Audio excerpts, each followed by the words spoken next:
अस्सलामुअलैकुम, this is Mohammad Hashim जिया। बच्चों, आज एनईडी यूनिवर्सिटी का पहला दिन था टेस्ट का। तो आज जो पेपर में क्वेश्चंस आए, आपने देखा होगा पूरा दिन I was trying my best कि तमाम वो क्वेश्चंस डिफरेंट टेस्ट के अंदर बच्चों के पास आ रहे हैं उनको स्टूडेंट्स तक पहुंचाया जाए। सो अब जब मैं फ्री हुआ हूं तो I have tried my best कि मैं उसके ऊपर अब सॉल्यूशन के ऊपर कुछ बच्चों को सॉल्व कर सकूं, बच्चों की कुछ मुश्किलात को आसानी से बताया जा सके। ऑल्दो ये वो क्वेश्चन है जो कि तमाम के तमाम मैं पहले ही तमाम स्टूडेंट्स को करवा चुका हूँ, बट स्टिल चूंकि काफी सारे बच्चे परेशान चल रहे हैं तो उनकी मदद के लिए आइए हम जरा कुछ बेसिक कॉन्सेप्ट्स के ऊपर जाते हैं। इन सारे क्वेश्चंस को ओवरव्यू करते हैं जो आज पूरे दिन एनईडी के डिफरेंट टेस्ट में आए। एक बात मैं क्लियर कर देता हूं तमाम स्टूडेंट्स के लिए, बहुत सारे स्टूडेंट मुझसे एक क्वेश्चन सबसे ज्यादा पूछ रहे हैं। तमाम स्टूडेंट जो एक क्वेश्चन पूछ रहे हैं, सर क्या ये क्वेश्चंस जो आपने आज के पेपर में आए, क्या ये इंपॉर्टेंट है कल के पेपर के लिए या इसके बाद के पेपर्स के लिए? तो मेरा बेटा बिल्कुल इंपॉर्टेंट है। भाई एनईडी का जो सॉफ्टवेयर है वो इस तरह से काम करता है कि हर सब्जेक्ट, इधर फिजिक्स, इधर केमिस्ट्री, इधर मैथ्स, इधर इंग्लिश, इधर बायो, इधर कॉमर्स, कोई भी बच्चा हो, उस हर सब्जेक्ट के सॉफ्टवेयर के अंदर हजार हजार एमसीक्यूज फीड हुए हैं। तो भाई जाहिर सी बात है ये 50-60 पेजेस जो मैंने आपको आज प्रोवाइड करे हैं, इनसे कल आपके पेपर में, कल आपके टेस्ट में इन्हीं से क्वेश्चन रिपीट होने के बहुत ज्यादा चांसेस हैं। और बेसिकली ये सारे वो कॉन्सेप्ट हैं जो मैं आपको ईकेट मैथ्स में वैसे ही पढ़ा चुका हूँ। मेरे चैनल के ऊपर की तमाम लेक्चर्स वीडियोस वैसे ही अवेलेबल थी, बट अब ये चूंकि क्वेश्चन पेपर में आए और ये मोस्ट इंपॉर्टेंट क्वेश्चन है तो इनके ऊपर वीडियो बना रहा हूं आपके लिए। ये सॉल्यूशन है हमारे आज के डे 1 का। अच्छा भाई, जरा गौर से देखिए, अगर आपको पिक्चर दिख रही है, पहले नंबर के ऊपर क्या चीज मांगी हुई यहाँ पे, कहता है ओमेगा 32। भाई ओमेगा 32 को कैसे सॉल्व करोगे? क्या मैंने कभी ये बात आप लोगों को नहीं बताई? कभी भी ओमेगा के ऊपर हायर पावर आ रही हो, we always try to break this higher power in omega cube. तो क्या बन जाएगा भाई? ये सिंपल तरीके से 32 के 3 के टेबल में आता है। आइए चेक कर लेते हैं। सर नहीं आता, नहीं आता तो पहले इसको ब्रेक करेंगे ऐसे नंबर में जो 3 के टेबल में आता होगा। 32 तो नहीं आता, क्या 30 आता है? बिल्कुल आता है। तो क्या बन जाएगा? Omega 30 into omega square. Omega 30 की वैल्यू क्या हो जाएगी भाई? 1 हो जाएगी। किस तरीके से 1 हो जाएगी? ओमेगा क्यूब क्योंकि होता है 1 के बराबर, तो हमने पावर्स को ब्रेक कर दिया। तो 3 × 10⁻30 इंटू ओमेगा स्क्वायर। सिंपल तरीके से भाई ओमेगा क्यूब की वैल्यू क्या होती है? 1 की पावर 10 इंटू ओमेगा स्क्वायर। तो आंसर क्या आ जाएगा बेटा? सिंपल ओमेगा स्क्वायर मेरा आंसर होगा इस क्वेश्चन का। अच्छा, ये वो क्वेश्चन है जो मैंने अपनी सोर्सेस के ऊपर अल्हम्दुलिल्लाह एक लार्ज नंबर ऑफ मेरे स्टूडेंट्स मौजूद होते हैं उनके जरिए निकलवाए हैं। बड़ी मेहनत लगी है भाई निकलवाने के अंदर। तो ये तमाम बच्चों के लिए क्वेश्चंस बड़े इंपॉर्टेंट हैं। अब देखिए, कुछ क्वेश्चन इसमें ऐसे होंगे जो हमें प्रॉपर्ली समझ में नहीं आ रहे होंगे, but I would try my best and I will try my best कि मैं आपको ऐसे वो तमाम क्वेश्चन जो कि हमें समझ में नहीं आ रहे होंगे, जैसे ये क्वेश्चन है, उसके ऊपर अपनी नॉलेज और अपने एक्सपीरियंस के ऊपर क्वेश्चन बना के समझा सकूं। अब देखिए यहाँ पे क्वेश्चन आ रहा है, ये 1/3। आई होप ये आपको क्लियर होगा। ये थोड़ा सा मैं जूम कर लेता हूँ इसको। क्वेश्चन आ रहा है 1/3 कॉमा 5/3। आई गेस लिखा है मोहतरमा ने या मोहतरम ने, मुझे दिख नहीं रहा। ये क्या है? 1/3 comma 5/3 into 3, the T N term of this series. भाई ऐसा कभी भी क्वेश्चन आ जाए ना, कोई मसले की बात नहीं है।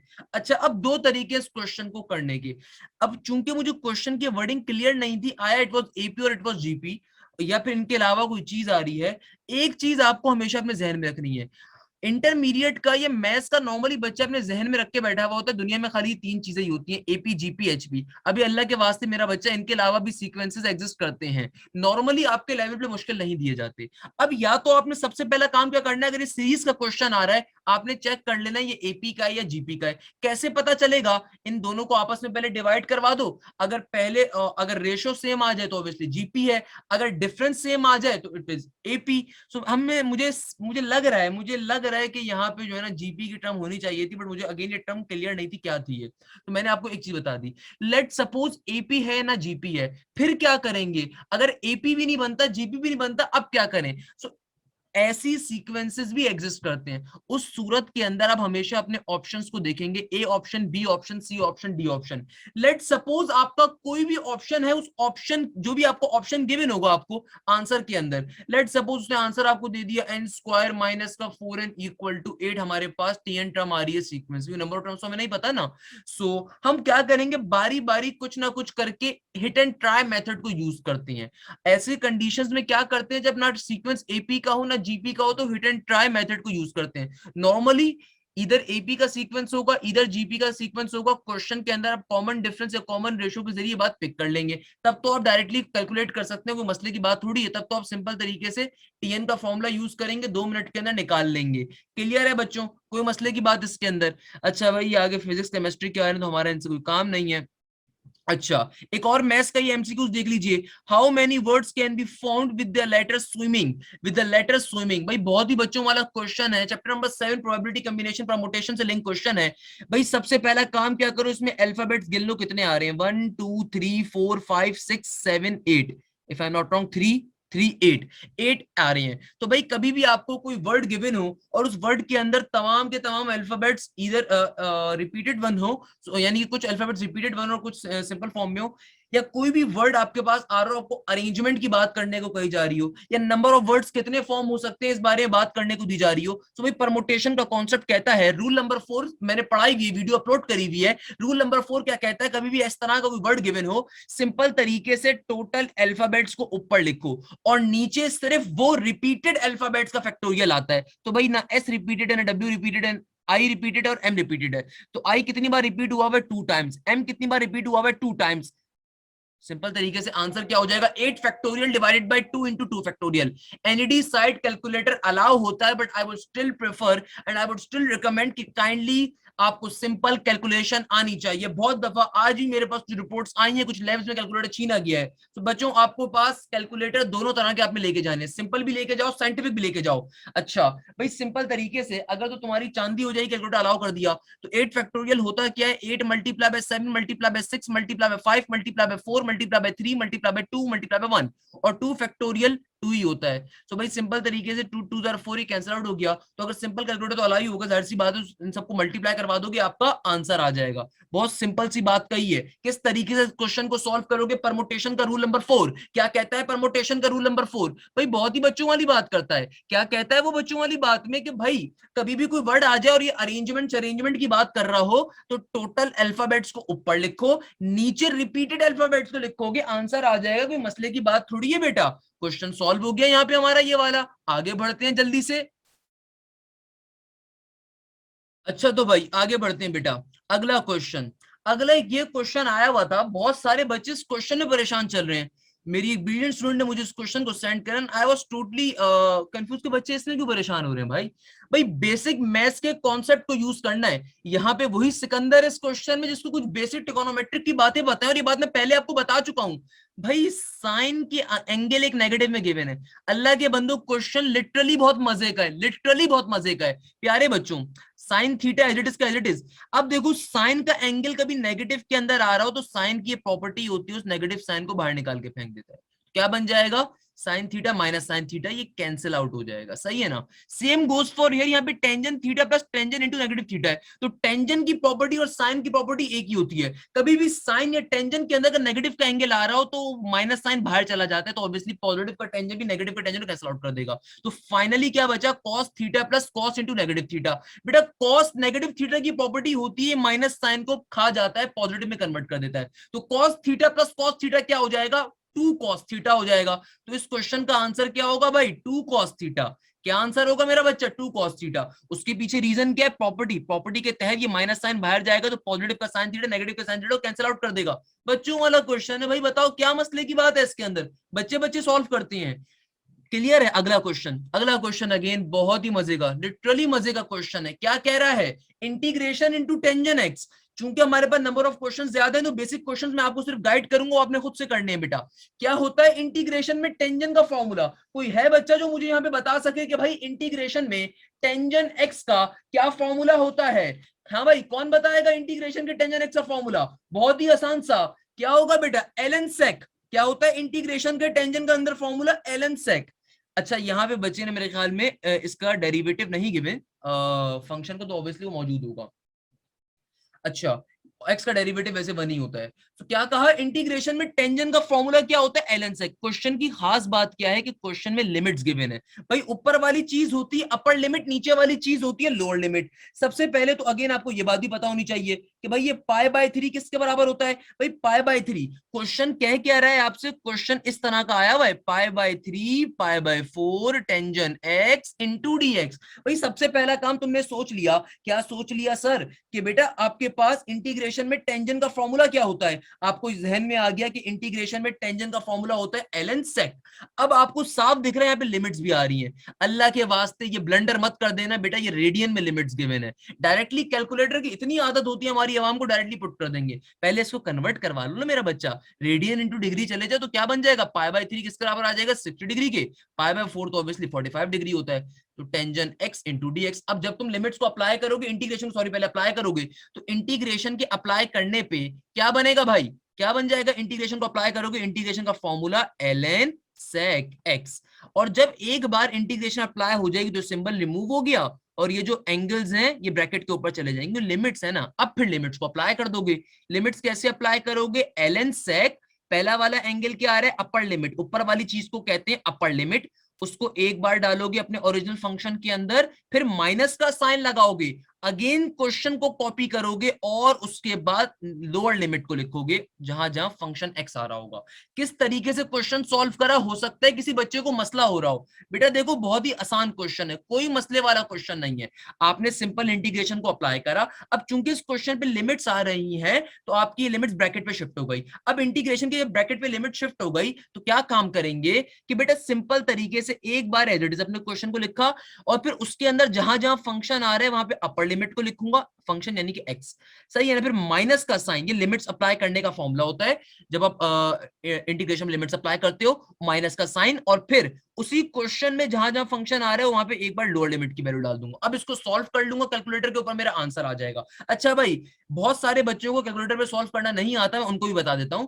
बेटा कैलकुलेटर के अंदर आपको सेक का ऑप्शन नहीं मिलेगा, तो सेक होता क्या है, 1/cos। तो क्या बन जाएगा, ln 1/cos 60 डिग्री माइनस का ln सेक है ना, तो ln 1 माइनस का सेक नहीं होगा कैलकुलेटर के अंदर, तो वहां पे 1/cos करते हो, क्योंकि सेक बराबर होता है 1/cos के। अब इसको सॉल्व करोगे तो आंसर आ जाएगा। भाई बताओ क्या मसले की बात है, 100 आउट ऑफ 100 मुझे अपने हर स्टूडेंट के मार्क्स चाहिए।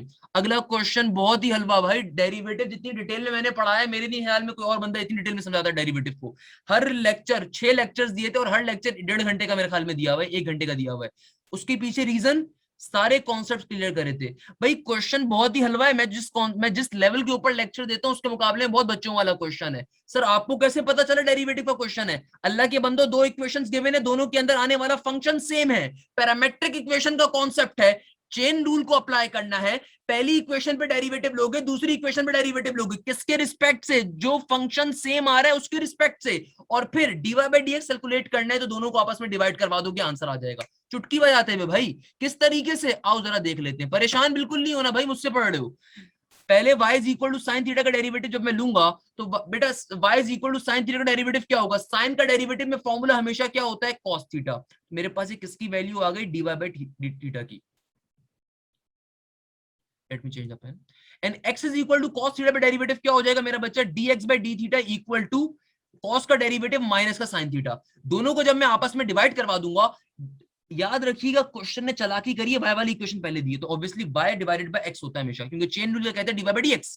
तो क्या बन जाएगा, ये मेरे पास आंसर आ जाएगा, dy by dx cos theta divided by minus का sin थीटा। तो cos बाय sin क्या होता है भाई, cot थीटा, नेगेटिव का cot थीटा आपका आंसर आ जाएगा। बच्चों वाला क्वेश्चन यार, ऐसे क्वेश्चंस वेरी इजी। अगला क्वेश्चन देख लेते हैं बेटा।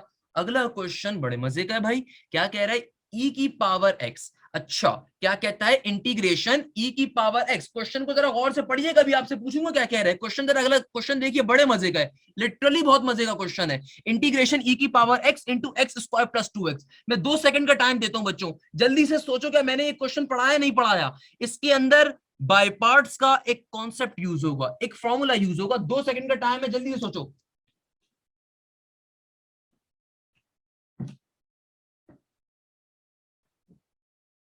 अच्छा भाई देखो क्वेश्चन क्या कहता है, क्वेश्चन आई होप जिन्होंने करना था वो कर चुके हैं, और जो बैठे हुए इंतजार में वो भी इंतजार में बैठे हुए। भाई इस क्वेश्चन की खास बात क्या, जरा गौर से देखिएगा। इस क्वेश्चन में क्या कह रहे हैं, इंटीग्रेशन e की power x, x square plus 2x। अगर आप में से किसी बच्चे को बात नहीं समझ में आई तो बेटा मैं समझा देता हूं। देखो ये क्वेश्चन एक एक शॉर्ट ट्रिक है, ये क्वेश्चन एक शॉर्ट ट्रिक है और बहुत इंपॉर्टेंट शॉर्ट ट्रिक है। इसको पहले मैं इस क्वेश्चन को समझाने से पहले एक अल्टरनेट क्वेश्चन करवा देता हूं ताकि आपकी बात क्लियर हो जाए। कभी भी इंटीग्रेशन नेचुरल एक्सपोनेंट पे अप्लाई हो रही हो और उस नेचुरल एक्सपोनेंट के साथ ब्रैकेट के अंदर दो चीजें गिवन हो, जरा बात को बहुत गौर से सुनिएगा क्या बात करने वाला हूं। कभी भी इंटीग्रेशन दो टर्म्स पे अप्लाई हो रही हो जो आपस में मल्टीप्लाई हो रही है और उनमें से एक टर्म अगर नेचुरल एक्सपोनेंट की है तो आपने ब्रैकेट को चेक करना है। क्या आया ब्रैकेट में जो दो फंक्शंस गिवन है जो आपस में ऐड हो रहे हैं, क्या उनमें से एक फंक्शन दूसरे का डेरिवेटिव तो नहीं है? अगर तो ऐसा होगा तब वहां पे सिंपल तरीके से आंसर आ जाता है। आप नेचुरल फंक्शन को, नेचुरल एक्सपोनेंट को एज इट इज एक बार लिखोगे और जो भी आपका फंक्शन गिवन होगा वो एज इट इज आ जाएगा, ये आपका आंसर होता है। सर आपकी बात समझ में नहीं आई, दोबारा बताइएगा। आइए जरा दोबारा देख लीजिए मेरा बच्चा।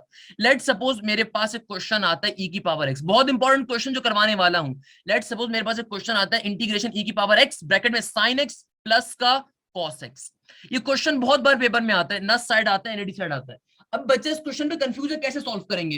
भाई देखो मैंने क्या बात कही, मैंने कहा अगर तुम्हारे पास नेचुरल एक्सपोनेंट और साथ में कोई ब्रैकेट मल्टीप्लाई हो रहा हो, इंटीग्रेशन का क्वेश्चन हो, हमेशा चेक करो आया ये जो ब्रैकेट मल्टीप्लाई हो रहा है, इस ब्रैकेट में जो दो फंक्शन आ रहे हैं क्या वो फंक्शन दूसरे का डेरिवेटिव तो नहीं है? जरा गौर से चेक करो, क्या cos x sin का डेरिवेटिव होता है? बिल्कुल होता है। तो यहाँ पे आप शॉर्ट ट्रिक यूज करोगे। शॉर्ट ट्रिक कहती है कि एज इट इज एक बार e की पावर x तो लिखोगे और जो भी पहला वाला फंक्शन है वो आपका आंसर आ जाएगा। अब जरा यहां पे देख लो कि भाई यहाँ पे इंटीग्रेशन e की पावर x ब्रैकेट में दो फंक्शंस इस e की पावर x से मल्टीप्लाई हो रहे हैं, क्या x स्क्वायर का डेरिवेटिव 2x होता है? आप बोलोगे बिल्कुल होता है। तो आंसर क्या आ जाएगा, सिंपल तरीके से e की power x into x square इसका फाइनल आंसर आ जाएगा। भाई दैट्स हाउ वी सॉल्व।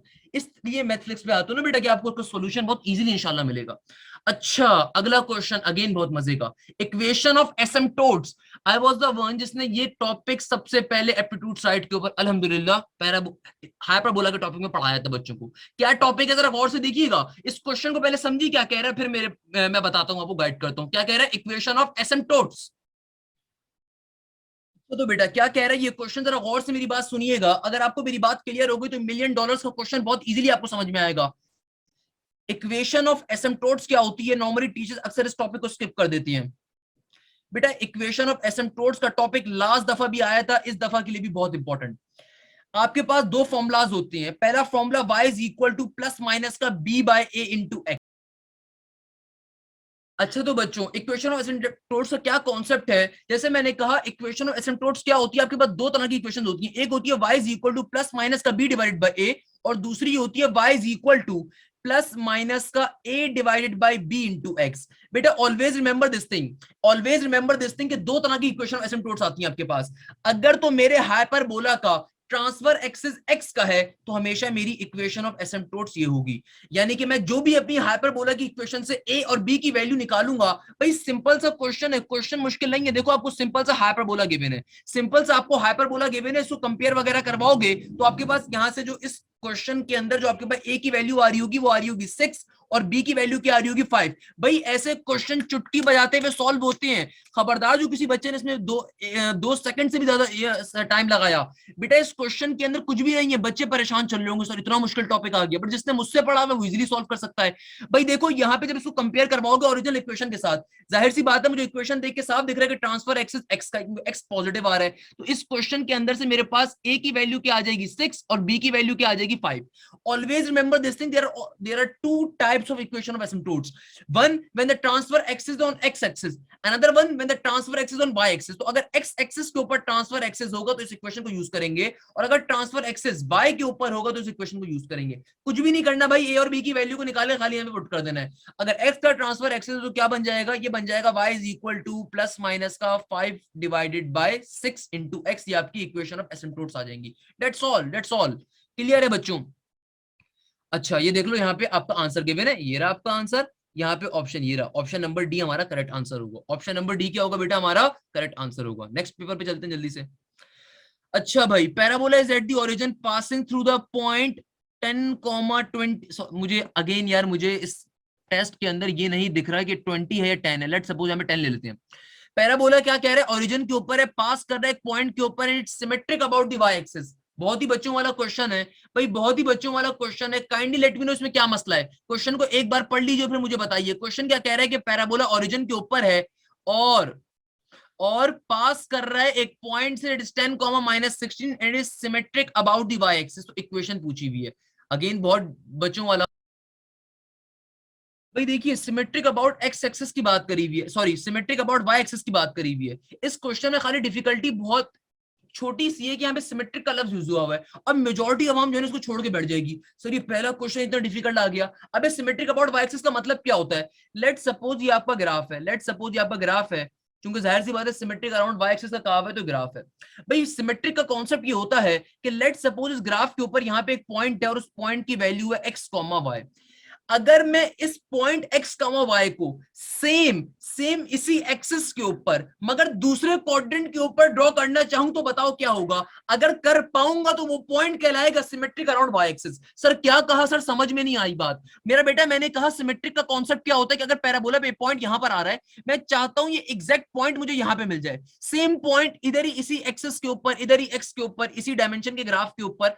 तो भाई क्या होगा, जाहिर सी बात है तमाम वैल्यूज तो सेम रहेंगी, बस साइन चेंज हो जाएगा। जाहिर सी बात है अगर एक्स कॉमा वाई यहाँ पे फर्स्ट क्वाड्रेंट में पॉजिटिव है तो यहाँ पे जाके क्या हो जाएगा, माइनस का एक्स कॉमा वाई। क्या हो जाएगा भाई, माइनस का एक्स कॉमा वाई। तो सिमेट्रिक अराउंड वाई एक्सिस की निशानी क्या होती है कि एक्स की वैल्यू नॉर्मली चेंज हो जाती है, नेगेटिव में चली जाती है।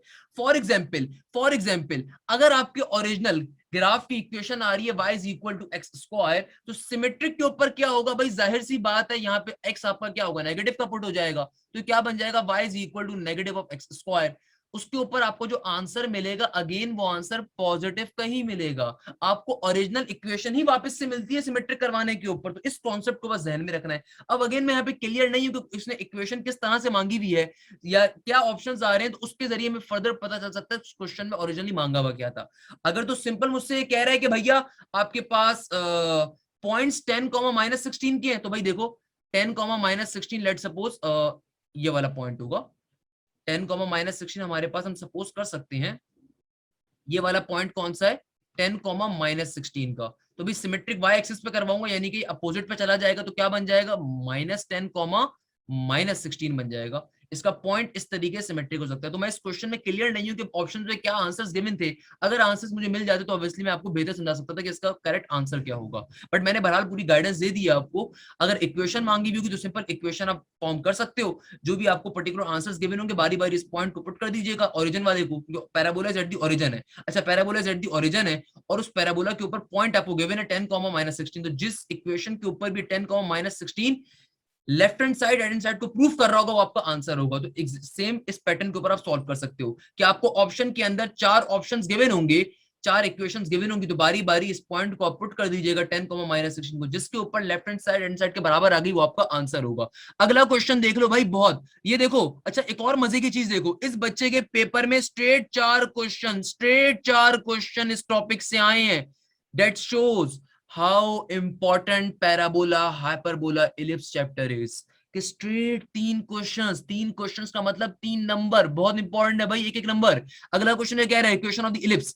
क्या बच्चों वाला क्वेश्चन आया है, सिंपल सा क्वेश्चन है बेटा। क्या कह रहा है, equation of the ellipse when x + 1 का होल स्क्वायर प्लस y - 1 का होल स्क्वायर डिवाइडेड बाय 9 * 1 = 1। सही है भाई, क्या मसले की बात है, क्या मसले की बात है, जस्ट लेट मी नो क्या मसले की बात है। इस क्वेश्चन को सॉल्व करने का तरीका क्या है ये मालूम होना चाहिए हर बच्चे को। किस पैटर्न पे सॉल्व कर रहे हैं ये मालूम होना चाहिए हर बच्चे को। भाई क्वेश्चन पढ़ के अंदाजा मुझे साफ हो गया कि ये जो पर्टिकुलर इलिप्स की इक्वेशन गिवन है ये ओरिजिन के ऊपर नहीं है, क्योंकि मेरे पास स्क्वायर दोनों के ऊपर आ रहा है। सही है। अब जहन में बात आती है, तो सर अगर ओरिजिन के ऊपर नहीं है और फाइंड क्या करना है, इक्वेशन ऑफ डायरेक्ट्रिसेस, तो किस तरीके से करेंगे। कोई है बच्चा जो यहाँ पे जल्दी से सोच के मुझे कमेंट सेक्शन में टाइप करके बता दे कि इस इक्वेशन को देख के क्या पता चल रहा है, इस इक्वेशन को देख के क्या पता चल रहा है कि इलिप्स मेजर एक्सिस का है या माइनर एक्सिस का है। कौन बच्चा मुझे बताएगा जल्दी से, शाबाश जल्दी से।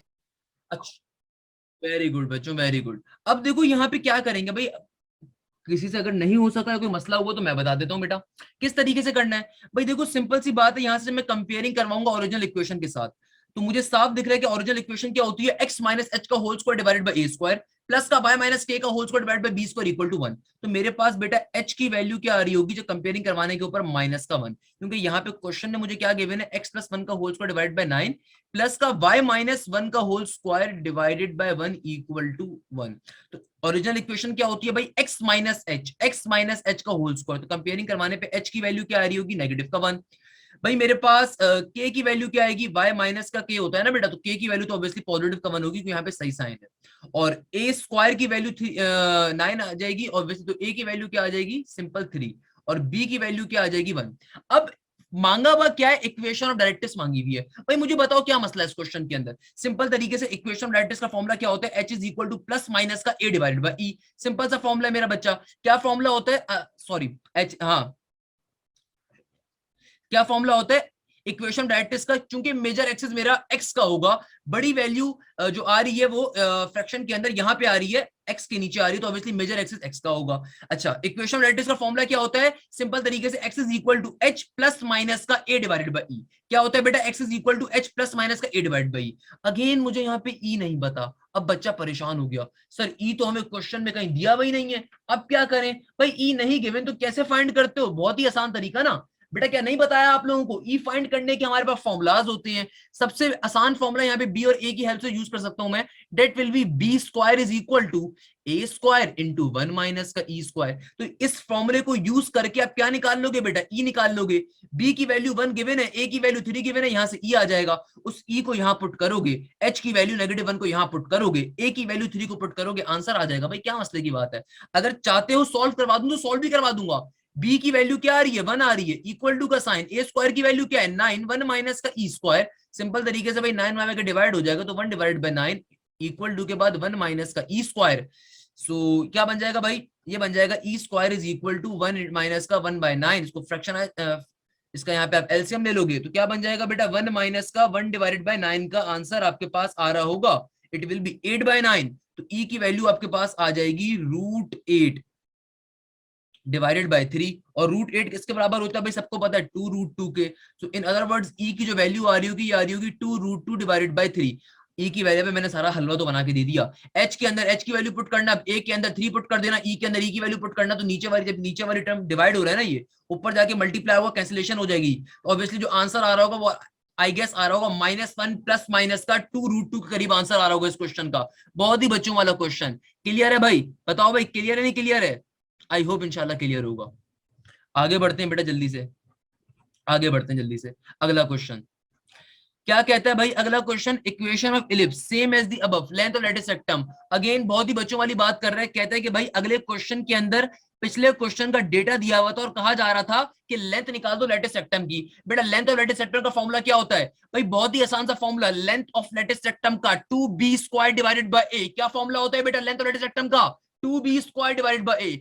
एक चीज अपने जहन में रखिएगा, एक क्वेश्चन आजकल मार्केट में बड़ा हिट चल रहा है, लेंथ ऑफ लेट्रा रेक्टा, तो बेटा लेंथ ऑफ लेट्रा रेक्टा का फॉर्मूला होता है 2b डिवाइडेड बाय ए। दोनों डिफरेंट चीजें, बहुत डिफरेंट चीजें।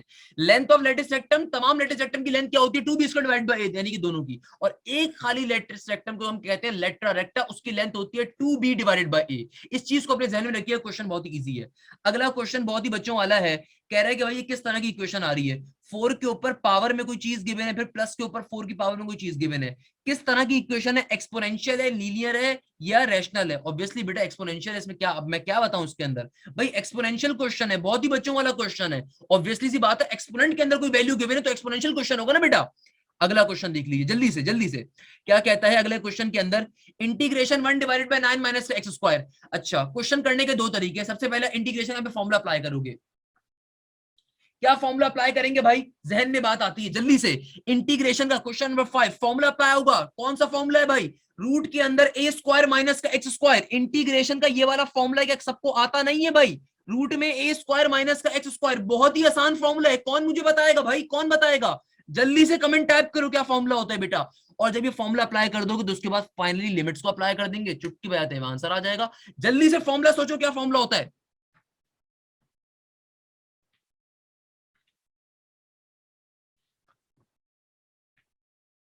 हाँ तो भाई बच्चों क्या फॉर्मूला होता है कभी भी रूट के अंदर ए स्क्वायर माइनस का एक्स स्क्वायर आ रहा हो, कौन सा स्टूडेंट मुझे बताएगा जल्दी से।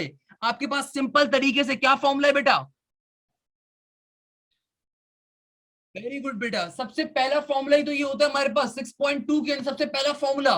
या बहुत दफा मैंने इसको मेरी इंटीग्रेशन की ईकेट मैथ्स की प्लेलिस्ट के अंदर तीसरा लेक्चर पूरा इस चीज पे डिपेंड करता था, कंप्लीटिंग द स्क्वायर फॉर्मूला है बेटा। सिंपल तरीके से ए स्क्वायर माइनस स्क्वायर क्या फॉर्मूला है, सिंपल तरीके से sine inverse x divided by a. तो यहाँ पे क्या काम करोगे बेटा, फॉर्मूला यहाँ पे आ जाएगा, यानी कि इंटीग्रेशन के अंदर ये फॉर्मूला अप्लाई हो जाएगा। यहाँ पे आपको यहाँ पे ए की वैल्यू क्या गिवन है 3 का स्क्वायर। तो क्वेश्चन सॉल्व करने का तरीका देख लीजिए, मैंने आपको फॉर्मूला पहले बता दिया, अब क्वेश्चन सॉल्व करने का तरीका देखिए। इस क्वेश्चन में क्या कहा हुआ है, क्वेश्चन में आपको अगेन मुझे ऊपर वाली लिमिट्स कंफर्म नहीं है, लिमिट क्या है मुझे ऊपर वाली अपर लिमिट नहीं मालूम, मुझे लोअर लिमिट तो 0 दिख रही है, मुझे अपर लिमिट के अंदर कुछ वैल्यू दिख रही है बट वो क्लियर नहीं है। मैं उसको जूम करके चेक कर लेता हूँ फर्दर कि क्या आ रही है। यार मुझे x लग रहा है बट x हो नहीं सकता, ऑब्वियसली सी बात है। तो खैर है, जो भी वैल्यू है मैं क्वेश्चन तरीका आपको समझाता हूँ, बाकी आप ऑब्वियसली जो भी आपकी वैल्यू होगी आपको समझ में आ जाएगी वहां पे जाके। बेटा यहाँ पे a क्या है 3 का स्क्वायर और x का स्क्वायर आ गया। तो कभी भी इंटीग्रेशन ऐसी टर्म पे अप्लाई हो रही है रूट ए स्क्वायर माइनस एक्स स्क्वायर, तो वहां पे फॉर्मूला यूज करते हैं कौन सा, ये वाला sign inverse x divided bye a। सही है ना बेटा। अब जो लिमिट्स आ रही होंगी, जो भी लिमिट्स आ रही है, मुझे x और 0 दिख रही है, उसको यहाँ पे पुट कर देंगे। भाई मेरी a की वैल्यू क्या है, a यहाँ पे क्या आ रहा था 3 का स्क्वायर, तो यहाँ पे क्या बन जाएगा, ये बन जाएगा साइन इनवर्स x का x as it is, a की जगह पे क्या आ जाएगा सिंपल 3, क्योंकि ऑब्वियसली a का स्क्वायर है ना 9, तो 3 का स्क्वायर 9 है ना, तो a की जगह पे क्या आ जाएगा 3। और ये लिमिट्स आ गई, सिंपल तरीके से लिमिट्स को अप्लाई कर दूंगा। क्या फॉर्मूला होता है लिमिट्स अप्लाई करने का, कि मेरा बच्चा क्वेश्चन के अंदर आपने एक बार अपर लिमिट को पुट करना है, माइनस का साइन लगाना है, फिर एक बार लोअर लिमिट्स को पुट करना है। तो क्या बन जाएगा sine x divided by 3 minus का साइन इनवर्स 0 डिवाइड बाई 3। अच्छा भाई एक चीज ध्यान में रख लीजिएगा, कैलकुलेटर में डाल के आप आंसर वगैरह निकाल लेंगे, साइन इनवर्स 0 0 ही होता है, तो ऑब्वियसली आपका यही आंसर प्रॉपर्ली आ जाएगा, तो आपका यही आंसर ओरिजिनल आ जाएगा। अगेन मुझे अपर लिमिट की वैल्यू कंफर्म नहीं है, मैंने यहाँ पे x सपोज कर लिया है, बाकी सारा क्वेश्चन इसी पैटर्न पे सॉल्व होगा, जो भी वैल्यू आ रही होगी उसको समझ जाएंगे। अच्छा अब जरा इस क्वेश्चन को देख लीजिए, ये क्वेश्चन में बड़ा बच्चा परेशान चल रहा है, सर इस क्वेश्चन को कैसे सॉल्व करें। अबे अल्लाह के बंदे बहुत इजी क्वेश्चन है। क्या कह रहा है डेरिवेटिव, किस क्या कह रहा है, रूट अप्लाई करना है किस चीज के ऊपर मेरा बच्चा। इस क्वेश्चन को समझ लीजिए, सब कॉन्सेप्ट बड़ा मजे का है। आपसे कह रहा है कि लिमिट अप्लाई करो, सॉरी इस क्वेश्चन की पहले देख रहे हैं ना, डेरिवेटिव अप्लाई करो root x plus 1 by root x square के ऊपर। भाई बच्चों एक बात अपने जहन में रखिएगा, एक बात जरा इस चीज को देखिएगा यहाँ पे। भाई सबसे पहला काम डेरिवेटिव अप्लाई हो रहा है, पावर आ रही है, तो पहले तो पावर फॉर्मूला अप्लाई करोगे, तो स्क्वायर पहले आ जाएगा, और फिर स्क्वायर में से एक माइनस कर दोगे, और फिर एज इट इज अपने फंक्शन को उतारोगे। भाई डेरिवेटिव का क्या कह रहा है, सबसे पहले पावर फॉर्मूला यूज होगा ना, भाई पावर पहले आ रही है, पूरे के पूरे फंक्शन में पावर आ रही है, तो पहले पावर फॉर्मूला यूज होगा, फिर बेस पे डेरिवेटिव लूंगा। तो रूट एक्स का डेरिवेटिव क्या होता है, बहुत बार समझा चुका हूं, 1 डिवाइडेड बाय रूट एक्स होता है। और प्लस के 1 बाय रूट एक्स का डेरिवेटिव क्या होगा, इसको सॉल्व करना पड़ेगा बेटा।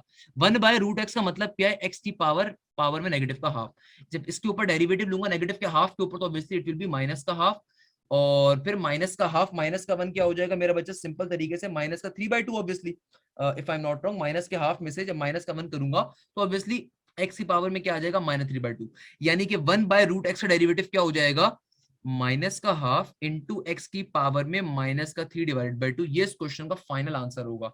यहां से आप चाहो तो 2 कॉमन ले लो, इस 2 को कॉमन ले लूंगा तो ऑब्वियसली अपर 2 नीचे वाले 2 को कैंसिल आउट कर देगा। तो इस क्वेश्चन का फाइनल आंसर जो आ रहा होगा वो ये आ रहा होगा, रूट एक्स प्लस का 1 divided by root x into 1 divided by root x minus का x की पावर 3/2। इस तरह का आंसर होगा।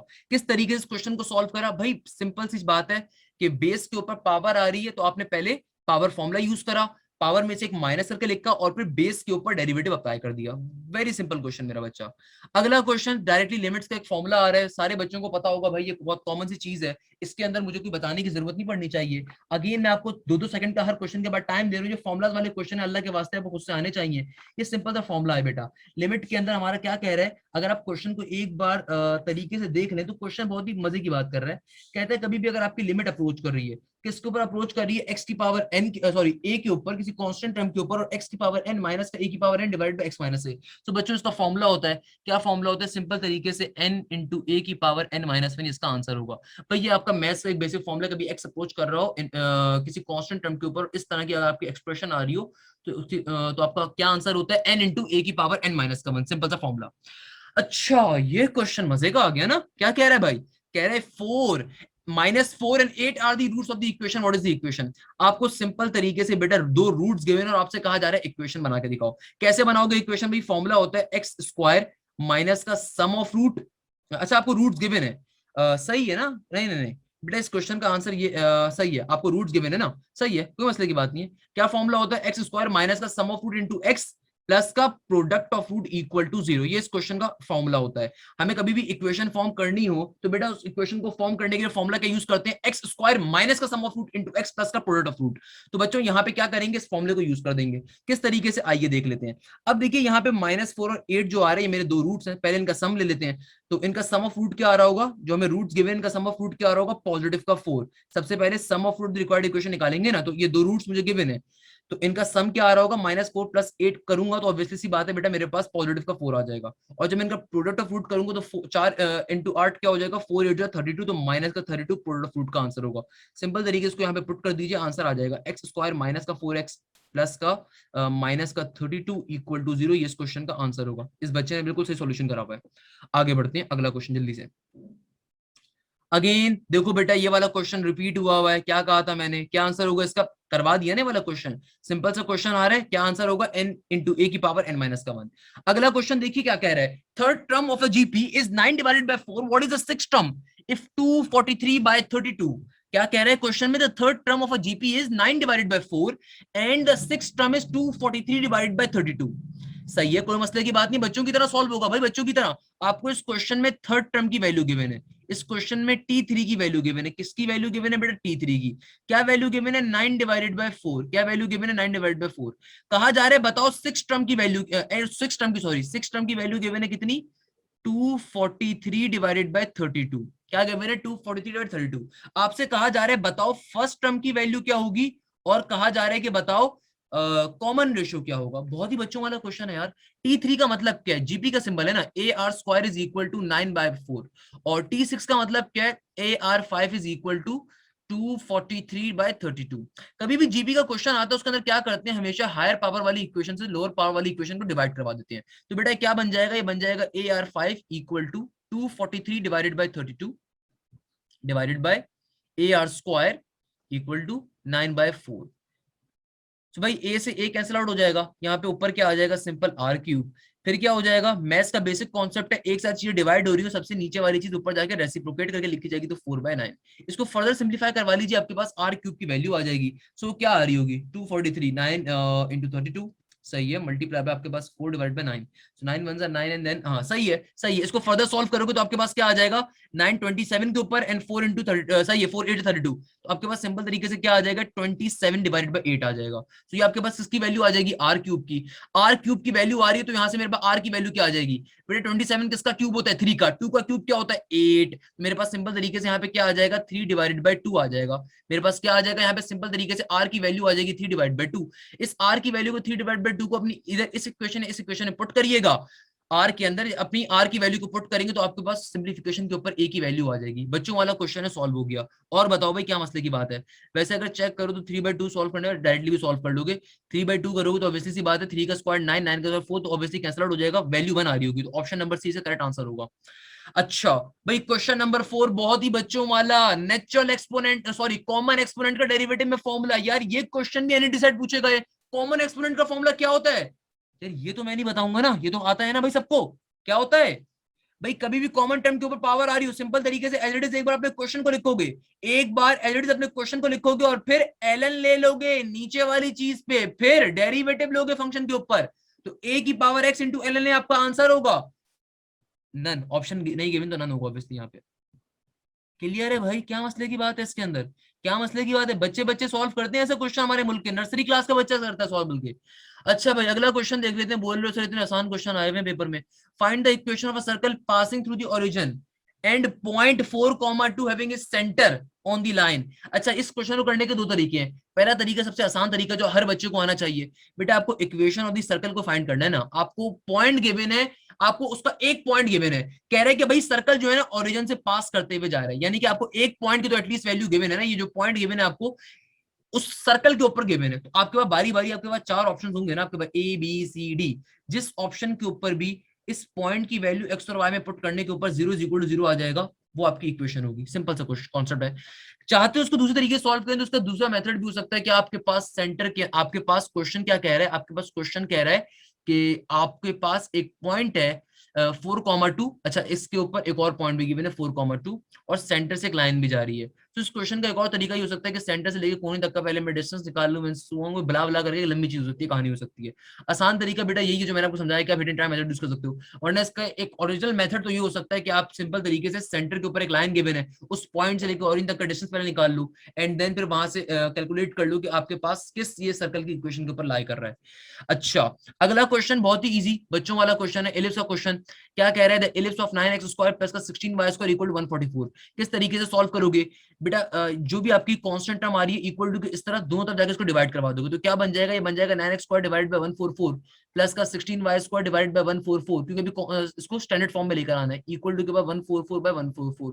सो आपके पास ये ओरिजिनल इक्वेशन क्या आ जाएगी अपनी, सिंपलीफाई करवाने के बाद x² डिवाइडेड बाय 16 प्लस का y² divided by 9 equal to 1। Again यहां से आप फाइंड आउट कर लोगे कि आपका major axis transverse, major axis कौन सा और माइनर एक्सेस कौन सा है। एलिप्स का क्वेश्चन तो मेजर एक्सेस होगा, जाहिर सी बात है फ्रैक्शन में इसके नीचे बड़ी वैल्यू आ रही है तो आपका मेजर एक्सेस होगा। आपको फोकस फाइंड करना है। यहां से जब आप कंपेयर करवाओगे तो आपके पास ए की वैल्यू आ जाएगी 4, ए की वैल्यू आ जाएगी 4, बी की वैल्यू क्या आ जाएगी बेटा 3। तो सिंपल तरीके से क्वेश्चन सॉल्व हो जाएगा। अगेन मुझे इसकी डेप्थ में जाने की मजीद जरूरत नहीं है। अगला क्वेश्चन क्या कह रहा है, if a cross product of a i plus b j is dash. भाई बहुत ही बच्चों वाला क्वेश्चन है यार, इसके अंदर क्या बताया बंदा, इसमें भी क्या बताए, आपको दो ही वेक्टर्स गिवन है आपको दो ही वेक्टर्स गिवन है, एक ए आई गिवन है और दूसरे वेक्टर में बीजे गिवन है। भाई कॉन्सेप्ट क्या होता है, आई इंटू जे इंटू के, और क्रॉस प्रोडक्ट आपसे पूछा हुआ है। अच्छा आपसे क्रॉस प्रोडक्ट कह रहा है, अच्छा सही सही सही सही सही, आपसे मुझे इसके आंसर्स नहीं पता। सिंपल तरीके से दो चीजें हो सकती हैं। अगर मुझसे कह रहा है कि वो a इंटू बी, चलो मैं पेन का कलर चेंज कर लेता हूँ, कोई मसले की बात नहीं। अगर मुझसे कह रहा है कि a इंटू बी का आंसर क्या होगा, यानी कि i इंटू जे का आंसर क्या होगा, तो obviously it will B k। सो क्या होगा, वो k के बराबर होगा। अगर मुझसे क्वेश्चन कह रहा है कि भाई i क्रॉस प्रोडक्ट j का आंसर क्या होता है, बेटा ये ऑब्वियसली k के बराबर होता है। इसीलिए आपके चार ऑप्शंस थे। मुझे नहीं पता इस बच्चे ने जो आंसर लिखा हो किस रेफरेंस से लिखा हुआ है, तो ऑब्वियसली चार ऑप्शंस होंगे, उसके मुताबिक कोई ये मोस्ट प्रेफरेबल आंसर होगा जो उन्होंने बच्चे ने लिखा हुआ है। अगला क्वेश्चन देख लेते हैं बेटा, क्या कह रहा है, if y is equal to x की power x then what will be your answer. Again मैंने ये क्वेश्चन बहुत दफा तमाम स्टूडेंट्स को करवाए हुए हैं। क्वेश्चन क्या आ रहा है, x की पावर x, फंक्शन के ऊपर फंक्शन आ रहा है, किस तरीके से सॉल्व करोगे, मुझे क्या कोई बच्चा इसका रिप्लाई कर सकता है, कोई भी बच्चे इसने मेरी वीडियोस देखी भी हो। भाई कौन सा क्वेश्चन आ रहा है, प्योर एक्सपोनेंशियल का। तो बेटा किस तरीके से सॉल्व करेंगे इस क्वेश्चन को, बहुत ही आसान तरीका, बच्चों वाला तरीका। क्या कहता है प्योर एक्सपोनेंशियल की शॉर्ट ट्रिक, मैंने क्या सिखाई थी आप लोगों को। कभी भी आपके पास फंक्शन पे अगर फंक्शन आ रहा हो बेटा, इसको आसान तरीका क्या होता है करने का, लेट सपोज नीचे वाले फंक्शन को आपने कह दिया fx, ऊपर वाले फंक्शन को आपने कह दिया gx। किस तरीके से सॉल्व करोगे, फॉर्मूला होता है इसका कि भाई आप सबसे पहले जो पावर वाला फंक्शन है उसको लिखो, यहाँ पे पावर में x आ रहा है, ऑब्वियसली जो नीचे वाला फंक्शन होगा वो क्या है fx, यानी कि पावर वाले फंक्शन से नीचे वाले फंक्शन को डिवाइड करवा दो, सही है ना। फिर आपके पास जो नीचे वाला फंक्शन है fx, उसका डेरिवेटिव लो, तो x का डेरिवेटिव क्या होता है 1, प्लस का साइन लो, ln लिखो।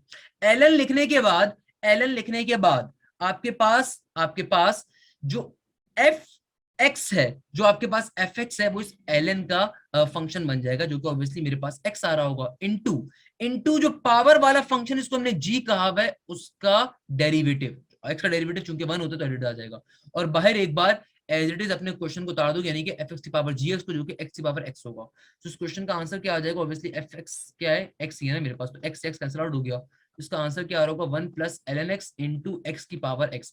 हो सकता है किसी बच्चे को कॉन्सेप्ट समझ में ना आया हो, क्योंकि ऑब्वियसली ऊपर नीचे एक ही जैसी टर्म्स है, तो मैं इसका फॉर्मुला आपको बता देता हूँ बेटा। फॉर्मुला बहुत ही मजे का है, g x divided by f x into f prime x, यानी कि एफ एक्स का डेरिवेटिव, प्लस का ln f x into g prime x, और एक बार एज इट इज अपना एफ एक्स की पावर में जो क्वेश्चन आ रहा है उसको एज इट इज एक बार लिख दो। तो क्वेश्चन क्या कहता है, कभी भी अगर आपके पास प्योर एक्सपोनेंशियल आ रहा हो तो नीचे वाले फंक्शन को आप कहोगे एफ एक्स, ऊपर वाले फंक्शन कहोगे जी एक्स, और इस फॉर्मूले को अप्लाई कर दो। क्या फॉर्मूला होता है कि पावर को लिखो एक बार, नीचे वाली बेस को लिखो, मल्टीप्लाई बाय बेस के डेरिवेटिव के साथ, प्लस का ln जो बेस वाला फंक्शन उस एल का फंक्शन बन जाएगा, पावर का डेरिवेटिव, और एक बार क्वेश्चन एडिट कर जाएगा। सिंपल सा क्वेश्चन आ गया, कोई मसले की चीज ही नहीं इसके अंदर। आ गया कह रहा है derivative of sine x into tangent inverse x. Again बहुत ही बच्चों वाला क्वेश्चन है, मुझे बताओ इसमें क्या मसले की बात है। बेटा यहाँ पे सिंपल तरीके से क्या अप्लाई कर दोगे, डेरिवेटिव का मल्टीप्लिकेशन फॉर्मूला। अगेन मैं इसको समझाने वाला नहीं हूँ, बहुत बार समझा चुका हूँ। चलो हद से इसकी इक्वेशन बना देता हूँ, क्या बनेगी। पहले वाले फंक्शन को लिख दो, दूसरे वाले फंक्शन में डेरिवेटिव ले लोगे। टेंजेंट इनवर्स एक्स का डेरिवेटिव क्या होता है, सिंपल तरीके से सबको पता है क्या होता है भाई, 1 divided by A plus x square, या 1 प्लस एक्स स्क्वायर कह लो। आगे चल लोगे, आगे क्या हो जाएगा, बीच में प्लस का साइन आएगा, फिर जिस टर्म पे डेरिवेटिव ले चुके उसको ऑलरेडी लिख दोगे, जिस पे नहीं लिया उसका डेरिवेटिव ले लोगे। साइन का डेरिवेटिव क्या होता है, cos x। तो फाइनली इसका आंसर आ जाएगा। बहुत ही बच्चों वाला क्वेश्चन। अगला क्वेश्चन ऊपर अगेन ये रिपीटेड हो रहा है। क्या क्वेश्चन है, आपके पास दो इक्वेशंस गिवन है, एक x is equal to cos t और एक y is equal to sin t। Parametric equation है, डेरिवेटिव लेना है। मुझे कैसे पता चला पैरामेट्रिक इक्वेशन है, दोनों इक्वेशंस में आने वाला जो फंक्शन है वो सेम आ रहा है। तो सिंपल तरीके से इस पैटर्न के ऊपर हम इस क्वेश्चन को सॉल्व कर लेंगे, बहुत आसान सी बात है। आगे बढ़ते हैं बेटा, अगला क्वेश्चन। अच्छा, अगला क्वेश्चन जो मेरे पास आज के पेपर में पूछा गया, क्या कह रहा है बेटा, बड़ी सिंपल सी बात कर रहा है कि ए स्क्वायर की पावर में क्यूब आ रहा है और plus b square into b cube. यार ये क्वेश्चन तो नर्सरी लेवल पे हमारे क्लासेस में आते हैं, ये क्वेश्चन तो नर्सरी लेवल के ऊपर आते हैं। क्या मुश्किल है इस क्वेश्चन के अंदर बेटा, सिंपल तरीके से भाई ब्रैकेट ओपन होते तो ब्रैकेट के बाहर वाली चीजें आपस में मल्टीप्लाई हो जाती है पावर्स। तो क्या बन जाएगा, ए की पावर 6, और कभी भी दो टर्म्स अगर आपस में मल्टीप्लाई हो रही है तो उनकी पावर हमेशा ऐड होती है, तो बी की पावर क्या बन जाएगा, 5। इसका आंसर आ जाएगा। अच्छा, अगेन बड़े मजे के क्वेश्चन है ये। आपके पास मैट्रिक्स जो मेरी वीडियो है, बहुत मजे की वीडियो है बेटा, उसको लाजमी आप लोगों ने व्यू करना, अगर नहीं करी थी तो। कभी भी आपके पास मैट्रिक्स का स्क्वायर लेने के ऊपर अगर आंसर ओरिजिनल मैट्रिक्स आ जाए तो क्या कहलाता है बेटा, आइडेंपोटेंट मैट्रिक्स कहलाता है। ये बात बहुत दफा मैंने क्लियर करी हुई है। अच्छा, ये जो बच्चा था इसका मुझे मैसेज आई थी, खवातीन थी मेरे ख्याल में, खातून थी कोई, कोई मर्द था, मेरे पास इनका मैसेज आया था कि सर मेरे पेपर में 4 क्वेश्चन या 5 क्वेश्चन मैट्रिक्स से आए थे। देखिए जरा, एक से ज्यादा क्वेश्चन भी मैट्रिक्स से आ रहे हैं। ये बात मैंने पहले भी तमाम स्टूडेंट्स को बताई भी है कि बेटा आपने इस चीज को लेकर परेशान नहीं होना, क्लियर है ना। कहीं से भी पेपर आ सकता है, तो आपने इन क्वेश्चंस की प्रैक्टिस ज्यादा ज्यादा करनी है। आपने अपनी लक के ऊपर, अपनी मेहनत के ऊपर, अपने कॉन्फिडेंस के ऊपर बहुत आपने भरोसा रखना है, आपने अल्लाह के ऊपर बहुत भरोसा रखना है, इंशाल्लाह आप इजीली क्लियर करोगे। अगला क्वेश्चन क्या कहता है, ए इज अ मैट्रिक्स, सही है, and determinant is 12, then B matrix is equal to the transpose of A, then the B matrix is। अच्छा, सिंपल सी बात करें कि अगर मेरे पास एक मैट्रिक्स A आ रहा है और उसके डिटरमिनेंट की वैल्यू 12 आ रही है, तो जो B मैट्रिक्स है अगर वो ट्रांसपोज के बराबर है A मैट्रिक्स, तो B मैट्रिक्स डिटरमिनेंट क्या होगा, सेम आंसर होगा बेटा, बहुत सिंपल सी लॉजिक है। तो अगर मेरे पास एक मैट्रिक्स आ रहा है उसके डिटरमिनेंट की वैल्यू 12 आ रही है, तो अगला जो मैट्रिक्स है जो कि इस मैट्रिक्स से बिल्कुल बराबर है, उसके ट्रांसपोज की वैल्यू क्या होगी बेटा, सेम होगी, ऑब्वियसली सी बात है। In a GP, the second term is 6 and the fifth term is 40 with sum of the first 10 terms। बहुत ही बच्चों वाला क्वेश्चन है, आपको सेकंड टर्म की वैल्यू गिवन है, सेकंड टर्म का मतलब क्या है T2, तो आपको T2 की वैल्यू गिवन है 6, T2 का मतलब क्या है, AR की वैल्यू गिवन है 6। आपको क्या गिवन है, फिफ्थ टर्म की वैल्यू गिवन है, फिफ्थ टर्म का मतलब T5 की वैल्यू गिवन है 48। इसका मतलब क्या है, AR की पावर 4 की वैल्यू 48 गिवन है। इनको आपस में सिंप्लीफाई करवाओगे, डिवाइड वगैरह करवा के आपके पास A और R की वैल्यू आ जाएगी। क्वेश्चन आपसे कह रहा है सम ऑफ फर्स्ट टर्म्स, तो R जो आ जाएगा वो R आपको आइडेंटिफाई कर देगा कि ग्रेटर देन 1 आ रहा है, लेस देन 1 आ रहा है, ऑब्वियसली ग्रेटर देन 1 ही होगा वैसे तो आप क्या करोगे, सम ऑफ फर्स्ट टर्म की वैल्यू निकाल लोगे। सम ऑफ फर्स्ट टर्म के लिए क्या करोगे भाई, फॉर्मुला यूज करोगे, n की वैल्यू n 10 होगी, a और r यहां से निकाल लोगे, तो क्या फॉर्मुला बन जाएगा, Sn is equal to a into 1 minus का r की पावर n इंटू 1 माइनस का r। या तो ये फॉर्मुला यूज करोगे, ये वाला फॉर्मुला यूज करोगे। अगेन ये डिपेंड करता है कि आपके r की वैल्यू क्या आ रही होगी, ये डिपेंड करता है कि आपके r की वैल्यू क्या आ रही होगी। अगर r ग्रेटर देन 1 होगा तो ऑब्वियसली आप सम ग्रेटर देन 1 वाला फॉर्मुला यूज करोगे, और लेस देन 1 होगा तो ऑब्वियसली लेस देन 1 वाला फॉर्मुला यूज कर रहे होगे। अगला क्वेश्चन बड़े मजे का है। अच्छा, तो बेटा अगले क्वेश्चन को आप नोट डाउन कर लीजिए। अगला क्वेश्चन क्या आ रहा है, बड़े मजे का क्वेश्चन है, bag contain 4 red 2 blue and 3 orange balls. सही है, यानी कि एक डब्बा है, उस डब्बे के अंदर कितनी रेड बॉल्स आ रही हैं, आपके पास 4 रेड बॉल्स हैं। कितनी ब्लू बॉल्स हैं, आपके पास 2 ब्लू बॉल्स हैं। कितनी ऑरेंज बॉल्स हैं, हमारे पास 3 ऑरेंज बॉल्स हैं। What is the probability of not picking an original marble. ये ऑरेंज मार्बल, ये बहुत इंपॉर्टेंट क्वेश्चन है, काइंडली इसको नोट डाउन करिए। देखिए आपके पास टोटल कितने यहाँ पे पर्टिकुलर चीजें आ रही हैं, यहाँ पे आपके पास टोटल कितने चीजें गिवन है। आपको क्वेश्चन में 4 रेड गिवन है, 2 ब्लू गिवन है, 3 ऑरेंज गिवन है। तो क्या बन जाएगा मेरा बच्चा, 4 + 2 6 और 6 + 3 क्या हो जाएगा 9। यानी कि टोटल मार्बल्स आपको कितने गिवन है, 9। अब इस क्वेश्चन में कह रहा है कि बताओ ऑरेंज मार्बल को पिक ना करने की प्रोबेबिलिटी क्या है। हमें ये बात करनी है, ओरिजिनल मार्बल, ऑरेंज मार्बल को पिक ना करने की प्रोबेबिलिटी फाइंड करनी है। तो सबसे पहले मैं पिक करने की प्रोबेबिलिटी निकाल लेता हूं। उसके पीछे रीजन क्या मैं भी आपको समझा देता हूं। पहला काम क्या करा, क्वेश्चन क्या कह रहे हैं सो और से पढ़िए। क्वेश्चन कह रहे हैं नॉट ऑरेंज मार्बल, यानी कि प्रोबेबिलिटी निकालिए नॉट पिक करने की, नहीं पिक करने की। सो मेरे पास टोटल मेरे पास मार्बल्स आ रहे हैं 4, 2, 6 और 3, 9। मुझे इस बात की प्रोबेबिलिटी निकालनी है कि नहीं पिक हो सके मुझसे। तो क्या करूंगा, आइए जरा गौर से देखिएगा बेटा किस तरीके से ऑरेंज मार्बल को पिक करने की प्रोबेबिलिटी क्या होगी। इसको मैं पीओ कह देता हूं, ऑरेंज मार्बल को पिक करने की। टोटल कितने मार्बल्स हैं ऑरेंज के, 3। तो 3 डिवाइडेड बाय टोटल प्रोबेबिलिटी 9 की, तो क्या बन जाएगा 1/3 बन जाती, 3 9, तो 1/3 आ जाएगा इसका आंसर। यानी कि ऑरेंज मार्बल को पिक करने की प्रोबेबिलिटी क्या हो जाएगी 1/3। क्वेश्चन मुझसे कह रहा है कि मुझे नॉट यानी कि नहीं पिक करने की प्रोबेबिलिटी चाहिए। तो बेटा ऑलवेज रिमेंबर दिस थिंग, दुनिया भर के अंदर जो वन होता है ना वो हमेशा कंप्लीट प्रोबेबिलिटी होती है। दुनिया में किसी भी चीज की जो प्रोबेबिलिटी होती है ना वो 1 होती है। 1 से बड़ी प्रोबेबिलिटी कभी एग्जिस्ट नहीं करती। यानी कि हाईएस्ट प्रोबेबिलिटी दुनिया में जो किसी भी चीज की एग्जिस्ट करती है ना 1 होती है। हमेशा प्रोबेबिलिटी 1 से छोटी एग्जिस्ट करती है। तो एक्सट्रीम नंबर जो प्रोबेबिलिटीज में आते हैं 1 आता है। सो मैं क्या करूंगा, अगर मैंने ये पीओ, ये वो प्रोबेबिलिटी है कि ऑरेंज मार्बल को पिक करने की, अगर ये पीओ वो प्रोबेबिलिटी है ऑरेंज मार्बल को पिक करने की, तो अगर मैं इसको 1 में से माइनस कर दूंगा तो मेरे पास वो आंसर आ जाएगा ना पिक करने का। क्या कहा, क्वेश्चन का कॉन्सेप्ट दोबारा सुनिए। क्वेश्चन के अंदर भी इस नॉट वाले लफ्ज को इग्नोर कर दीजिए। सिंपल तरीके से प्रोबेबिलिटी निकाल लीजिए ऑरेंज मार्बल को पिक करने की। टोटल ऑरेंज कितनी मार्बल्स हैं, 3 है। टोटल मार्बल्स कितने आपके पास 9 है, तो 1/3 की प्रोबेबिलिटी आ जाएगी।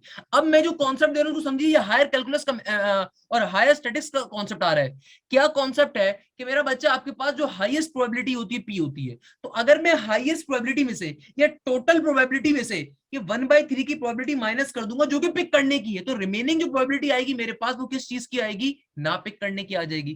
तो नॉट की प्रोबेबिलिटी क्या आ रही होगी मेरे पास, सिंपल तरीके से 1 माइनस का 1/3 कर दूंगा। मेरा बच्चों 1 माइनस का 1/3 का आंसर क्या आ जाएगा, बहुत ही सिंपल सा आंसर। 1 माइनस का 1/3 का आंसर आपके पास क्या आ जाएगा, सिंपल तरीके से I guess it will be 2/3।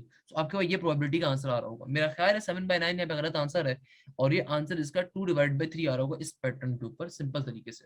Clear है बच्चों, कोई मसले की बात। अच्छा, क्वेश्चन नंबर 7 क्या कह रहा है, the middle term which makes the expression x square plus 16 divided by 25 a perfect square.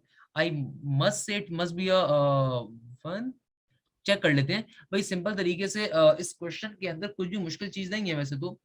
x square plus 16 divided by 25 सही है, मस्ट बी परफेक्ट स्क्वायर। भाई देखो परफेक्ट स्क्वायर तो आपके पास उसमें फॉर्म होगा जब 4 का स्क्वायर और 25 पे भी स्क्वायर आ रहा है तो 2 होना चाहिए। अगेन इस क्वेश्चन के अंदर क्लियर नहीं है, इस क्वेश्चन के 4 ऑप्शंस क्या थे, उन ऑप्शंस के हिसाब से ये बेहतर तरीके से अंदाजा हो सकता था कि इसने मांगा हुआ क्या था। बट जहां तक मेरा ख्याल है इसके अंदर आप सिंपल तरीके से इसको फर्दर अगर सिंप्लीफाई करवाना था तो उसके अंदर a प्लस बी का होल स्क्वायर, नहीं नहीं नहीं नहीं नहीं, आपके पास सिंपल तरीके से स्क्वायर चाहिए होगा इसको परफेक्ट स्क्वायर कंप्लीट करने के लिए। इसको स्क्वायर चाहिए होगा मिडिल टर्म।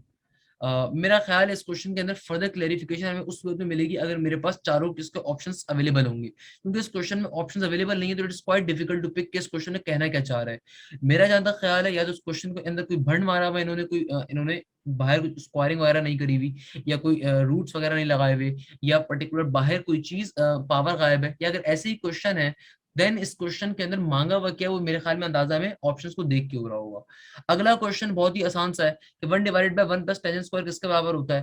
बेटा बहुत ही बच्चों वाली चीज है कि 1 प्लस टेन स्क्वायर थीटा बराबर होता है सेक्स स्क्वायर थीटा के, तो नीचे क्या आ जाएगा 1 बाय सेक्स स्क्वायर थीटा।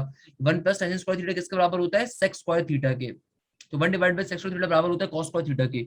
अच्छा, अगला क्वेश्चन अगेन वही चीज अब रिपीट हो रही है बच्चों की तरह कि 9x स्क्वायर प्लस का 16y square equal to 44 focus मांगा हुआ है। देखो बेटा एक बात याद रख लेना, जो क्वेश्चंस की वीडियोस बना रहा हूँ ये आगे जरूर शेयर करना, कि वो लेक्चर है जो कि बेतहाशा इन तमाम आपके एनईडी के एग्जाम्स में रिपीट हो रहा होगा। अब देखो अगेन ये बहुत मजे का वही एलिप्स वाला एमसीक्यूज आ गए, एमसीक्यूज करवा चुका हूँ, फोकस की बात कर रहा है। इंटीग्रेशन ए की पावर 4x पे अप्लाई करनी है। इसको मैं जूम कर लेता हूँ, पिक्चर छोटा, इमेज छोटी आपको दिख रही होगी। अच्छा बेटा क्या कह रहा है, इंटीग्रेशन ए की पावर 4x के ऊपर कैसे अप्लाई करोगे, बाहर 4 नहीं गिवन तो लेकर आएंगे सबसे पहले। अच्छा, इंटीग्रेशन के अंदर कॉमन एक्सपोनेंशियल का फॉर्मूला बहुत ही आसान सा होता है कि एज इट इज ए की पावर 4x तो लिखोगे और सिंपल तरीके से नीचे क्या आ जाएगा ln 4 आ जाता है। नीचे सिंपल तरीके से क्या आ जाता है ln a, यानी कि a की पावर फंक्शन जो भी होगा नीचे उस फंक्शन का डेरिवेटिव। चलो आसान जबान में बता देता हूँ।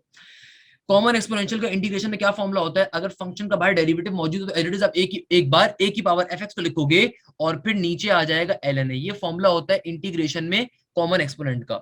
अब देखिए इस क्वेश्चन के अंदर आपको पावर में गिवन है 4x, तो सबसे पहले आप बाहर डेरिवेटिव कंप्लीट करवाओगे। किस तरीके से कंप्लीट करवाओगे? 4 से मल्टीप्लाई, 4 से डिवाइड करके। तो क्या बन जाएगा? a की power 4x into 4 into dx। बेटा क्या हो जाएगा? 1 डिवाइडेड बाई 4।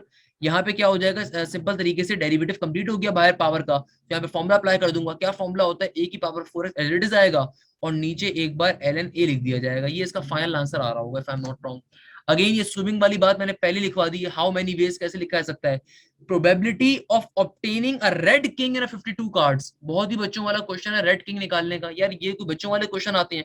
भाई कितने टोटल किंग्स होते हैं आपके पास? कितने आपके पास टोटल किंग्स होते हैं किसी भी डेक के अंदर? ताश के पत्तों के अंदर टोटल 4 किंग होती हैं। उन 4 में से 2 रेड कलर की होती हैं, 2 ब्लैक कलर की होती हैं। तो आपके पास कितनी प्रोबेबिलिटीज होंगी रेड किंग लेने की? 2। सॉरी, यानी कि कितने नंबर ऑफ चांसेस आपके पास रेड किंग के, यानी कि कितने नंबर ऑफ कार्ड्स होते हैं रेड किंग के? 2 कार्ड होते हैं। एक हार्ट्स का कार्ड रेड कलर में होता है और एक डायमंड का कार्ड रेड कलर में होता है। और टोटल कार्ड्स कितने? 52। तो 2 डिवाइडेड बाय 52 करूंगा, मेरा आंसर आ जाएगा। It will be I guess 1/26 answer होगा। बच्चों की तरह सॉल्व हो गया भाई। क्या मुश्किल है इसके अंदर? मुझे बताओ ना बेटा, क्या मुश्किल है इसके अंदर? ऐसे क्वेश्चन आ रहे हैं एनईडी साइट के ऊपर, तो भाई जो बाद में इनके टेस्ट हैं उनके लिए बहुत इजी है। और जिन बच्चों का पहले भी टेस्ट था अल्हम्दुलिल्लाह उनके भी फुल मार्क्स आए हैं जो मेरे स्टूडेंट से, दे आर वेरी हैप्पी। अगला क्वेश्चन मुझे अगेन क्लियर नहीं है, मैं अपनी assumption में आपको बता देता हूँ कैसे सॉल्व करना है। Sine theta plus cos theta, सही है। साइन क्यूब थीटा माइनस का 3 कॉस स्क्वायर थीटा प्लस का 7 कॉस थीटा, इस तरह का क्वेश्चन आ रहा है। भाई देखो सबसे पहले तो आपके पास दो चीजें मुझे साफ दिख रही हैं कि भाई ये sign theta plus cos theta के ऊपर मैं यहाँ पे अल्लाह भला करे, अल्लाह भला करे, इसको भी एडिट छोड़ दो। तो अगर साइन क्यूब थीटा के ऊपर इसका एंगल ब्रेक कर दो, and then cos cube theta के ऊपर ही फनकारी की जा सकती है। किस तरीके से? कि मुझे साफ दिख रहा है कि यहाँ पे sine cube theta cos cube theta आ रहा है प्लस का 7 कॉस थीटा आ रहा है, सही है। अच्छा मुझे अगेन इस क्वेश्चन में ये वैल्यूज नहीं गिवन है, यहाँ पे 8 साइन थीटा है, 7 साइन थीटा है। करने का पैटर्न मैं आपको समझा दूं कैसे सॉल्व होगा। बेटा आसानी के साथ इसको ऐसे सॉल्व कर सकते हो आप कि यहाँ पे आप इनका फॉर्मुलाज ओपन कर दो। क्या फॉर्मुलाज होंगे? कि भाई एंगल्स को ब्रेक कर दो, पावर्स को ब्रेक कर दो। यहाँ पे किस तरीके से? भी 7 साइन क्यूब थीटा है तो किसने ब्रेक कर सकते हो इसको? Sine theta into sine square theta में कर सकते हो। कॉस थीटा है तो क्या हो जाएगा भाई? कॉस क्यूब थीटा तो क्या हो जाएगा? Cos into cos square theta. वहां पे उनके रिस्पेक्टिव फॉर्मुला यूज कर सकते हो। कुछ कैंसिल आउट हो रहा तो कैंसिल आउट वगैरह करो, थोड़ा सा सिंप्लीफाई हो जाएगा क्वेश्चन। ये एक बड़ा क्वेश्चन है तो ऑब्वियसली इस क्वेश्चन को लेफ्ट आउट कर दो और बाद में जाके सॉल्व करो। ये क्वेश्चन बड़ा क्वेश्चन है, साफ दिख रहा है मुझे इस बात बारे में। अच्छा, और उस क्वेश्चन में वैसे टेंजेंट थीटा की वैल्यू 1 गिवन है, तो यहाँ पे आप ये काम भी कर सकते हो कि भाई साइन थीटा बराबर होता है sine divide by cos theta.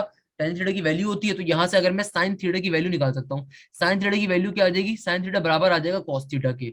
अच्छा हाँ, इस पैटर्न को फॉलो कर सकते हो, आसान पैटर्न है। ये क्वेश्चन इजी बन जाएगा भाई, 2 मिनट 2 मिनट, ये क्वेश्चन बहुत ही मजे का बन जाएगा।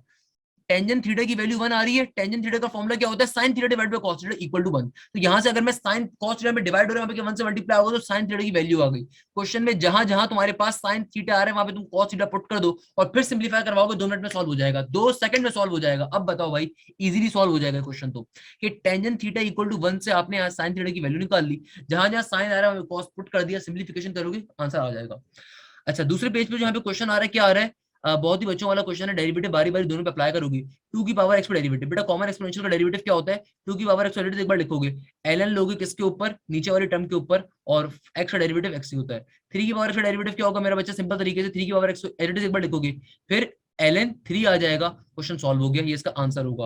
अच्छा मुझे यहाँ पे क्वेश्चन क्लियर नहीं आ रहा है, मैट्रिक्स कौन सा? मेरे ख्याल में ये वही आइडम इंपोर्टेंट वाली बात कर रहा है या सिमेट्रिक मैट्रिक्स वाली बात कर रहा होगा। ये कुछ मुझे ए की पावर टी दिख रहा है, आगे सिमेट्रिक मैट्रिक्स होगा। मैंने मैट्रिक्स के टॉपिक में डिटेल के अंदर तमाम आपको कॉन्सेप्ट दिए हुए हैं। 1 माइनस का कॉस 4x डिवाइड बाय 2 किसके बराबर होगा? भाई सिंपल तरीके से यहाँ पे फॉर्मुला अप्लाई कर दूंगी, मसले की बात नहीं इस क्वेश्चन में। अगेन मुझे इसकी एग्जैक्ट वैल्यू समझ में नहीं आ रही, आई गेस ये cos 4x है, सिंपल ट्रिग्नोमेट्रिक फॉर्मूले को इसको आप सिंपलीफाई कर सकते हो।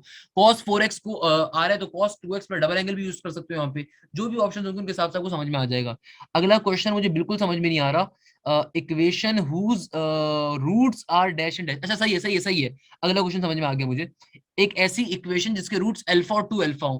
भाई बहुत ही बच्चों वाली चीज है। अगेन मुझे इक्वेशन तो नहीं गिवन यहाँ पे, बट क्वेश्चन मुझे कुछ इस तरह का दिख रहा है कि एक ऐसी इक्वेशन को फॉर्म करो जिसके रूट्स आ रहे हो अल्फा और 2 अल्फा, और मुझे इक्वेशन यहाँ पे दी जानी चाहिए। सिंपल तरीके से दो चीजें गिवन है। पहले sum of root of the required equation निकालोगे। सम ऑफ रूट कैसे निकालोगे? तो क्या आ जाएगा? अल्फा प्लस 2 अल्फा का sum of root of the required equation क्या आ जाएगा? 3 अल्फा। प्रोडक्ट ऑफ रूट क्या आ जाएगा? अल्फा यहाँ से अगर मैं कॉमन ले लूं तो obviously it will be alpha, अगर मैं यहाँ से कॉमन ले लूं तो obviously it be 1 plus 2। Alpha अगर दोनों से कॉमन ले लूंगा तो क्या बन जाएगा यहाँ से, sorry sorry sorry sorry sorry, ये मल्टीप्लाई करना है ना, मैंने क्या करूंगा, आई एम सो सॉरी। क्या कह रहे हैं मुझे, 2 अल्फा ना, तो इनको ऐड करवा दूंगा तो ऑब्वियसली 3 अल्फा बन जाएगा, मसले की बात नहीं है। While on the other and जब इसका प्रोडक्ट ऑफ रूट ले रहा हूँ तो क्या बन जाएगा, ये बन जाएगा 2 alpha square. Again I am not sure कि इसके अंदर करेक्ट वैल्यू क्या थी, जो बच्चे ने मुझे सेंड करा मैं उसके ऊपर आपको बता रहा हूँ। तो इस क्वेश्चन में मुझे कुछ ब्लेंडर दिख रहा है कि यहाँ पे आपको ये 2 अल्फा एंड 2 अल्फा गिवन है, तो 2 अल्फा 2 बीटा होता तो इजीली हो सकता था, बट ये 2 अल्फा और 2 बीटा हो नहीं सकते, ये 2 अल्फा हो नहीं सकते, यहाँ पे इधर अल्फा या बीटा कुछ और होना चाहिए था। तो अगेन इस क्वेश्चन में कुछ गड़बड़ है। अगला क्वेश्चन बहुत ही मजे का क्वेश्चन है, मैं इस क्वेश्चन को लिख देता हूँ, शायद हो सकता है किसी को नजर ना आ रहा हो। 2y स्क्वायर माइनस का 3y प्लस का 2x, इस तरह कुछ क्वेश्चन आ रहा है भाई। सिंपल सा डेरिवेटिव लोगे, डेरिवेटिव लेना बच्चों का काम है, सबको स्टूडेंट्स को आता होगा डेरिवेटिव कैसे लिया जाएगा। x की रिस्पेक्ट डेरिवेटिव लेने तो ऑब्वियसली सी बात है y एज इट इज आपके पास आता रहेगा, कोई इशू की बात नहीं है। अगला क्वेश्चन अगेन ट्रिगोनोमेट्री का आ रहा है, cos की पावर 4x माइनस sin की पावर 4x। यार cos और sin के डबल हायर एंगल के जो फॉर्मुलाज होते हैं उनको यूज करोगे सिंपल तरीके से आ जाएगा। cos अल्फा बाय 2 का फॉर्मुला पूछा है बेटा, half angle formula cos alpha by 2 का क्या है होता है, cos अल्फा बाय 2 का फॉर्मुला सिंपल तरीके से 2 cos स्क्वायर थीटा माइनस 1 भी हो सकता है, 1 माइनस 2 sin स्क्वायर थीटा वाला फॉर्मुला भी हो सकता है। आप आंसर चेक कर लो किसमें आपका डबल एंगल फॉर्मुला आ रहा है। डबल एंगल फॉर्मुला कैसे, क्योंकि हाफ एंगल के अंदर ये दिया हुआ है तो ऑब्वियसली डबल एंगल बन रहा होता है। अगर किसी को बात नहीं मालूम तो मैं बता देता हूँ कि बेटा sin 2 थीटा और sin थीटा दोनों के ऊपर आप डबल एंगल फॉर्मुला यूज कर सकते हो। इस फॉर्मुले को कैसे यूज करोगे, डबल एंगल के अंदर कैसे करोगे, हाफ एंगल में कन्वर्ट होकर यूज हो जाएगा, यानी कि sin theta by 2 cos theta by 2, इस तरीके से यूज कर सकते हो इनको। Projection of vector a into vector b का कॉन्सेप्ट आया हुआ है, तो इसका आप इसका कॉन्सेप्ट रिवाइज कर लीजिएगा। Scalar area of the triangle, ये कॉन्सेप्ट मैंने दिया हुआ है। इस बच्चे ने बहुत ही कुछ खराब पेपर मुझे बना के दिया था, मतलब बहुत लाइट। अच्छा आगे चलते हैं, important topic sir, conic vectors integration बच्चों को जरूर कहिएगा याद कर लें। तो मेरा बेटा ये तो बहुत पहले से बताते हुए आ रहा हूँ, चीख चीख के बता रहा हूँ कि बेटा कॉनिक हो गया, वेक्टर्स हो गया, इंटीग्रेशन हो गया, डिफरेंशिएशन हो गया, ट्रिगोनोमेट्री हो गया, इंपॉर्टेंट चीजें हैं। अगला क्वेश्चन बहुत ही मजे का, मेरा एग्जैक्ट मेरे पेपर से लिया गया, मेरे लेक्चर से लिया गया क्वेश्चन कि z इंटू जेड कॉन्जुगेट की वैल्यू क्या होगी। अच्छा आप लेट सपोज कर लो, आप कोई भी सपोज कर लो, z is equal to a plus b iota, और z कॉन्जुगेट क्या होगा आपके पास a माइनस का आयोटा बी, दोनों को मल्टीप्लाई करवाओगे जो आंसर आएगा सिंपल तरीके से आंसर आ जाएगा। कैसे करेंगे भाई, बहुत ही आसान तरीका, a प्लस आयोटा बी को into a minus iota b क्या होगा बेटा। आइए जरा गौर से मेरी बात सुनिएगा बच्चों, ये बात गौर सुनिएगा, जब इनको मल्टीप्लाई करवाओगे तो क्या बन जाएगा, a स्क्वायर, यहाँ पे क्या बन जाएगा, यहाँ पे बन जाएगा ये आपके पास यार इसको न्यूमेरिक फॉर्म में कर देता हूँ, हो सकता है तो मेरे को मसले मसले में आ जाए, मैं इसको न्यूमेरिक फॉर्म में कर देता हूँ, छोड़ दो इधर देखो। 2 प्लस 3 आयोटा और z कॉन्जुगेट क्या होगा, लेट सपोज ये हो जाएगा 2 माइनस 3 आयोटा। भाई ये मैंने खुद से सपोज करा, मुझे क्वेश्चन में कहीं नहीं गया मैंने। क्या बन जाएगा 2 प्लस 3 आयोटा इंटू 2 माइनस का 3 आयोटा, मल्टीप्लाई करवाऊंगा तो क्या बन गया 4 माइनस का 6 आयोटा, फिर क्या बन जाएगा प्लस का 6 आयोटा, फिर क्या बन जाएगा माइनस का 9 आयोटा स्क्वायर। सो ये माइनस 6 आयोटा से माइनस 6 आयोटा कैंसिल आउट हो गया, यहाँ पे क्या बन गया माइनस का 9 आयोटा स्क्वायर, तो क्या बन जाएगा 4 माइनस माइनस प्लस का 9। तो सिंपल तरीके से मेरा इस तरीके से कुछ आंसर आ रहा होगा, इस तरीके से आंसर आ रहा होगा, यानी कि जो भी मेरा आंसर होगा उसमें खाली की रियल वैल्यू एग्जिस्ट कर देगी। तो इस सॉल्यूशन से मुझे क्या पता चला कि z इंटू जेड कॉन्जुगेट का जो आंसर होगा उसमें खाली रियल वैल्यू एग्जिस्ट करेगी। तो अपने चारों ऑप्शन चेक कर लीजिएगा किसमें रियल वैल्यू आ रही हो, आपका आंसर होगा। आयोटा क्यूब की वैल्यू क्या होती है यार, माइनस का आयोटा होती है, बच्चों वाली बात है। आयोटा स्क्वायर बराबर होता है क्योंकि माइनस के 1 के, तो माइनस सिंपल आयोटा किसका बराबर होगा, आयोटा क्यूब किसका बराबर होगा, माइनस के आयोटा के। Derivative of ln x square plus का x के बराबर होगा। भाई ln x स्क्वायर का फॉर्मूला क्या होता है, सिंपल से l का फॉर्मूला होता है 1 divided bye x square plus का x, एंड देन फंक्शन का डेरिवेटिव, फंक्शन का डेरिवेटिव क्या होता है मेरा बेटा 2x प्लस का 1, बच्चों की तरह सॉल्व हो गया। इंटीग्रेशन ax प्लस b के ऊपर, भाई बहुत सिंपल सा कॉन्सेप्ट है, अगर नीचे वाली चीज बेस का ऊपर डेरिवेटिव आ रहा है तो ln बेस इंटीग्रेशन का फॉर्मूला यूज करूंगा। मुझे साफ दिख रहा है कि ऊपर a एग्जिस्ट नहीं करता, तो पहले मल्टीप्लाई डिवाइड करवा के a को लेकर आ जाऊंगा। ऊपर जब मल्टीप्लाई डिवाइड करवा के a को लेकर आ गया, अब नीचे वाली चीज को देखो क्या उसका ऊपर डेरिवेटिव आ रहा है, बिल्कुल आ रहा है। जब कभी दुनिया में बेस का ऊपर डेरिवेटिव आ जाता है तो सिंपल तरीके से क्या हो जाएगा 1 divided bye a ln ax plus का b। जब बेस का ऊपर डेरिवेटिव आ गया तो सिंपल तरीके से क्या बन जाएगा, एल फॉर्मुला यूज करूंगा और बेस को एल का फंक्शन आ जाएगा। भाई सम ऑफ फ्रूट्स, अगेन ये सम ऑफ फ्रूट वाली बच्चों वाली बातें दोबारा से आ रही है, अगेन ये बेसिक कॉन्सेप्ट मैंने आपको दे दिया किस तरीके से करते हैं। इसका सम ऑफ फ्रूट कैसे निकालोगे भाई, सिंपल तरीके से सम ऑफ फ्रूट का फॉर्मुला क्या होता है, alpha plus beta is equal to minus का b divided by a. What is the b, b यहाँ पे मेरे पास आ रहा है, अल्लाह भला करे ये क्या है, जिसने इक्वेशन अजीब लिख के मुझे दी है, ये मेरे पास ऑब्वियसली होगा अच्छा अगर लेट वेट अ मिनट बेटा, इंपॉर्टेंट क्वेश्चन है, जरा दो बातें मेरी सुन लीजिएगा। ये इक्वेशन मेरे ख्याल में इस बच्चे ने ऐसे करके मुझे लिख के दी है, ऐसे करके। बेटा मेरी दो चीजें अपने जहन में रखिएगा, अगर ये इक्वेशन एज इट इज यही है, मुझे नहीं पता इस बच्चे ने कोई ब्लंडर ना किया हुआ, यहाँ पे मेरे ख्याल में इसने ये एल लिखा हुआ, ये एक्स नहीं है, हो सकता है इस क्वेश्चन में एक्स नहीं आ रहा और ये क्वेश्चन ऐसे ही आया हो, तो बच्चों इसमें आपने मेरी एक चीज जहन में रखनी है, बेटा इस क्वेश्चन के अंदर ए की वैल्यू क्या होगी, इस क्वेश्चन में ए की वैल्यू क्या होगी, simple L. Square based term का कोफिशिएंट क्या होता है, एल। बी की वैल्यू क्या होगी, बहुत सारे बच्चे बगलोली मारेंगे सर एम होगी। अबे अल्लाह के बंदे, बी होता क्या है, सिंगल पावर वाली टर्म का कोफिशिएंट। यहाँ पे एक्स एग्जिस्ट नहीं कर रहा, तो ऑब्वियसली बी की वैल्यू 0 होगी और ये पूरी की पूरी टर्म कांस्टेंट होगी। आई गेस इस क्वेश्चन के अंदर आपके पास एक्स की वैल्यू नहीं गिवन। अगर हम यहाँ पे देख रहे हैं तो मेरे पास एक्स की वैल्यू नहीं आ रही, इसका मतलब क्या है कि बी की वैल्यू क्या होगी, 0, और एक्स की वैल्यू पूरी की पूरी जो कांस्टेंट टर्म मौजूद है वो होगी। सिंपल तरीके से इस पूरी टर्म का आंसर 0 आ जाएगा। फिर सम ऑफ रूट्स यानी कि अल्फा प्लस बीटा, जब बी में 0 पुट करूंगा तो 0 divided by anything is 0। Clear है बच्चों ये बात, तो आपको मालूम होनी चाहिए। अच्छा, ये how many numbers between 259 and 789 are divisible by 7, बहुत दफा क्वेश्चन करवाया हुआ है। ये इस क्वेश्चन का आंसर आज के पेपर में गलत गिवन था, तो हर बच्चे को जिसके पेपर में क्वेश्चन आया था उसको एक नंबर फ्री का मिल जाएगा। इसका आंसर पॉजिटिव का 76 आ रहा था, मैंने उसको लेक्चर में शामिल करा हुआ है। अच्छा, 1 divided by 1 plus sine theta minus का 1 डिवाइडेड बाय प्लस का साइन थीटा। यार बच्चों वाला क्वेश्चन है, ऐसे क्वेश्चन एनडी साइड पूछ रहा है, सो सैड। आसान तरीके से क्या करोगे, 1 प्लस का साइन थीटा रहने दो, माइनस है। अगर मैं इस पूरी की पूरी टर्म में से, अच्छा चलो मैं इसको एक काम कर लेते हैं, इसको आसान तरीके से सॉल्व कर लेते हैं। आसान तरीके से क्या आसान तरीका होगा बेटा, यहाँ पे इसका एलसीएम ले लो, नीचे नीचे वाली टर्म का नीचे एलसीएम ले लो। सिंपल तरीके से एलसीएम कैसे लेते हैं कि नीचे वाली जो टर्म्स नीचे मल्टीप्लाई करवा दो। एलसीएम ले रहे हैं भाई, एलसीएम कैसे, नीचे क्या बन जाएगा, नीचे बन जाएगा 1 plus sine theta into 1 minus का साइन थीटा। ये टर्म यहाँ पे डिवाइड हो रही है, वहां पे क्या हो जाएगी, इधर इस तरीके से मल्टीप्लाई, एलसीएम क्रॉस मल्टीप्लिकेशन, जो वाली टर्म यहाँ पे आ जाएगी, क्या बन जाएगा बेटा, यहाँ पे 1 माइनस का साइन थीटा, माइनस का साइन फॉर्मूले क्वेश्चन का एज इट इज, और फिर यहाँ पे आ जाएगा 1 प्लस का साइन थीटा। क्लियर है ना बच्चों, एलसीएम ले लिया भाई, एलसीएम लिया, कुछ भी नहीं करा। सो बेटा यहाँ पे क्या हो जाएगा, 1 में से माइनस का 1 कैंसिल आउट हो जाएगा, माइनस साइन थीटा किसके बराबर आ जाएगा, माइनस के 2 साइन थीटा के। और नीचे क्या बन रहा होगा, बड़े गौर से देखना बेटा मेरी बात को, 1 plus sine theta 1 minus sine theta किसके बराबर होगा, 1 माइनस का साइन स्क्वायर थीटा के। तो ये क्या आ जाएगा यहाँ पे, 1 माइनस का साइन स्क्वायर थीटा किसके बराबर आ जाएगा, कॉस स्क्वायर थीटा के। किसके बराबर आ जाएगा, कॉस स्क्वायर थीटा के। तो इसका जो आंसर आ रहा होगा वो कुछ इस तरीके से बन सकता है, माइनस का 2 sine theta by cos theta. अच्छा, इसको मैं दो तरीके से कर सकता हूँ, चलो मैं दूसरे तरीके से पहले कर देता हूँ। ऊपर क्या आ रहा है मेरा बेटा, सिंपल तरीके से ये आ रहा है माइनस का 2 साइन थीटा, और 1 डिवाइडेड बाय कॉस थीटा किसके बराबर होता है, सेक के थीटा के। तो 1 divided by cos square theta किसके बराबर होगा, सेक स्क्वायर थीटा के। इस तरीके से क्वेश्चन सॉल्व हो जाएगा। अगला क्वेश्चन क्या कह रहा है, vertices of the 9 into x minus का। अगेन ये बच्चों वाली बात कर रहा है, आपके पास सिंपल सा क्वेश्चन गिवन है, इस क्वेश्चन को अगेन मैं सॉल्व करवा चुका हूं बेटा। क्या कह रहा है, x माइनस 1 का होल स्क्वायर। आपको इलिप्स का क्वेश्चन आ रहा है और बता रहे, कह रहा है कि बताओ वर्टिसेस क्या होंगे और मेजर एक्सिस ये क्या होगा। क्या करोगे भाई, जो भी कांस्टेंट वाली टर्म आ रही है उसको पूरी इक्वेशन से डिवाइड करवा दोगे, तो आपके पास ये क्वेश्चन क्या बन जाएगा, ये बन जाएगा x माइनस 1 का whole square divided by 16 plus के y माइनस 3 का whole square divided by 9 equal to 1। ये आपके पास मेन इक्वेशन आ जाएगी। इसको कंपेयर करवा दोगे अपनी ओरिजिनल इक्वेशन के साथ, तो ओरिजिनल इक्वेशन क्या होती है, x माइनस h का whole square divide by a square plus का y माइनस k का square divide by b square. तो ऑब्वियसली आपका मेजर एक्सिस एक्स पे लाई कर रहा होगा, वर्टिसेस की वैल्यू निकाल लोगे कंपेयर करवाओगे। ए की वैल्यू 16 आ जाएगी, बी की वैल्यू क्या आ रही है बेटा, सिंपल तरीके से इट विल बी 3। ए की वैल्यू 4 आ जाएगी और बी की वैल्यू 3 आ जाएगी। सिंपल सा आंसर आ जाएगा। बताओ क्या मसले की बात है, बच्चे बच्चे सॉल्व करते हैं ऐसे क्वेश्चन बेटा, बच्चे बच्चे सॉल्व करते हैं पढ़ने के बाद। अगला क्वेश्चन क्या कह रहा है, जल्दी से उसके ऊपर आइए, वीडियो लंबी हो रही है मेरे ख्याल में ये वाली, बट मेरी कोशिश ये है कि तमाम स्टूडेंट्स मेरे लेक्चर पहुंचे, तमाम स्टूडेंट्स को बात समझ में आए पूरी की पूरी। क्या कहता है भाई, probability of picking a non, again ये क्वेश्चन में क्या कह रहा है, अच्छा probability of picking a black card from a well shuffled deck of cards. Again मुझे लफ्ज नॉन टेस्ट नहीं समझ में आया, इसका मतलब क्या है। अच्छा, नॉन फेस ब्लैक कार्ड, सही है सही है, वेरी गुड वेरी गुड, बहुत मजे का क्वेश्चन है।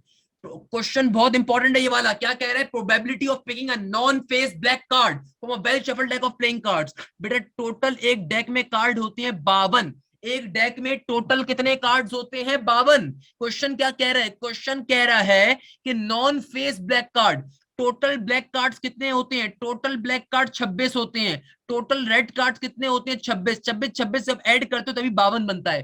तो टोटल ब्लैक कार्ड्स कितने हैं 26, उन 26 में से कितने फेस कार्ड होती हैं। ये बात मैंने अपने प्रोबेबिलिटी के लेक्चर में बहुत डिटेल में समझाई थी कि हर कलर का अपने 3 फेस कार्ड होते हैं, it is king jack and queen. तो हमारे पास डायमंड के अपने होते हैं, स्पेड के अपने होते हैं, उल्टे पान के अपने होते हैं, हार्ट्स के अपने होते हैं, क्लब के अपने होते हैं। सही है ना बच्चों, तो आपके पास ब्लैक कार्ड्स कौन कौन से होते हैं, क्लब, क्लब जो हमारे पास होता है ये ग्रुप, इसके ब्लैक कार्ड्स होते हैं, प्लस स्पेड के। प्रोबेबिलिटी मेरी हमेशा फेवरेट रही है अल्हम्दुलिल्लाह। तो क्लब क्या होता है, क्लब की शेप बता देता हूँ, चिड़िया को कहते हैं क्लब को, इस तरह का सिंबल होता है। स्पेड कहते हैं उल्टे पान को, ये जो उल्टा पान इस तरह का सिंबल होता है। मेरी ड्राइंग पे मत जाना। हमारे पास जो स्पेड और क्लब होता है ये हमारे पास ब्लैक कलर कार्ड्स कहलाते हैं। तो प्यारे बच्चों एक बात आपने अपने जहन में रखनी है, वो बात क्या होगी कि क्लब के कितने कार्ड्स होते हैं 13, और स्पेड के भी कितने कार्ड्स होते हैं 13। ये दोनों ब्लैक ग्रुप्स कहलाते हैं, ब्लैक ग्रुप्स। हर ग्रुप के पास अपने पिक्चर कार्ड होते हैं। क्लब के पास कितने पिक्चर कार्ड होंगे? अपने 3। स्पेड के पास अपने पिक्चर कार्ड होंगे 3। तो टोटल ब्लैक कार्ड जो कि 26 है वो कैसे बन रहे होते हैं? 13 क्लब्स कार्ड, 13 स्पेड कार्ड्स। अब क्वेश्चन क्या कह रहा है? क्वेश्चन सीखो, किसी वजह से तुम्हें इतनी डिटेल में लेकर गया मैं। क्वेश्चन कहता है probability of picking a non face black card, non face black card. Total card कितने हैं? 26। 26 में से 6 को माइनस कर दो। क्यों 6 को माइनस कर दो? क्योंकि 6 कार्ड जो हैं इन ब्लैक कार्ड्स में ये कौन से हैं? ये फेस कार्ड्स हैं। तो total black non face black cards कितने आ गए? 20।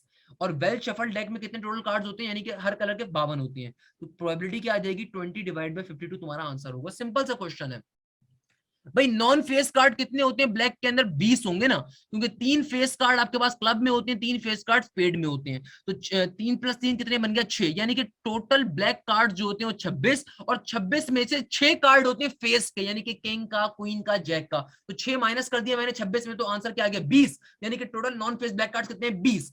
प्रोबेबिलिटी क्या होगी? 20 डिवाइड बाय 52 की आंसर आ जाएगा। अच्छा, if A is a diagonal matrix and A square is equal to I, तो ऑब्वियसली आइडेंटिटी मैट्रिक्स होगा यार, क्या मसले की बात है इसमें? Then a is dash, I guess identity matrix का पूछा, नहीं तो मैंने प्रॉपर्टीज पढ़ाई हुई, प्रॉपर्टीज के ऊपर से कुछ पूछ रहा होगा। आई एम नॉट श्योर आंसर्स का क्या गिवन है, सिमेट्रिक वगैरह वाली बात ना कर रहा हूं, अल्लाह ना करे। अगर कर रहा हूं तो आपको ऑप्शंस देख के अंदाजा हो जाएगा, मसले की बात नहीं है। मैंने मैट्रिक्स का लेक्चर बहुत डिटेल में समझाया हुआ है, तमाम थ्योरेटिकल बातें मैंने क्लियर करी हुई है। अगला क्वेश्चन क्या कह रहा है कि इंटीग्रेशन एलएक्स पे अप्लाई करनी है, तो बताओ किस तरीके से अप्लाई होगी।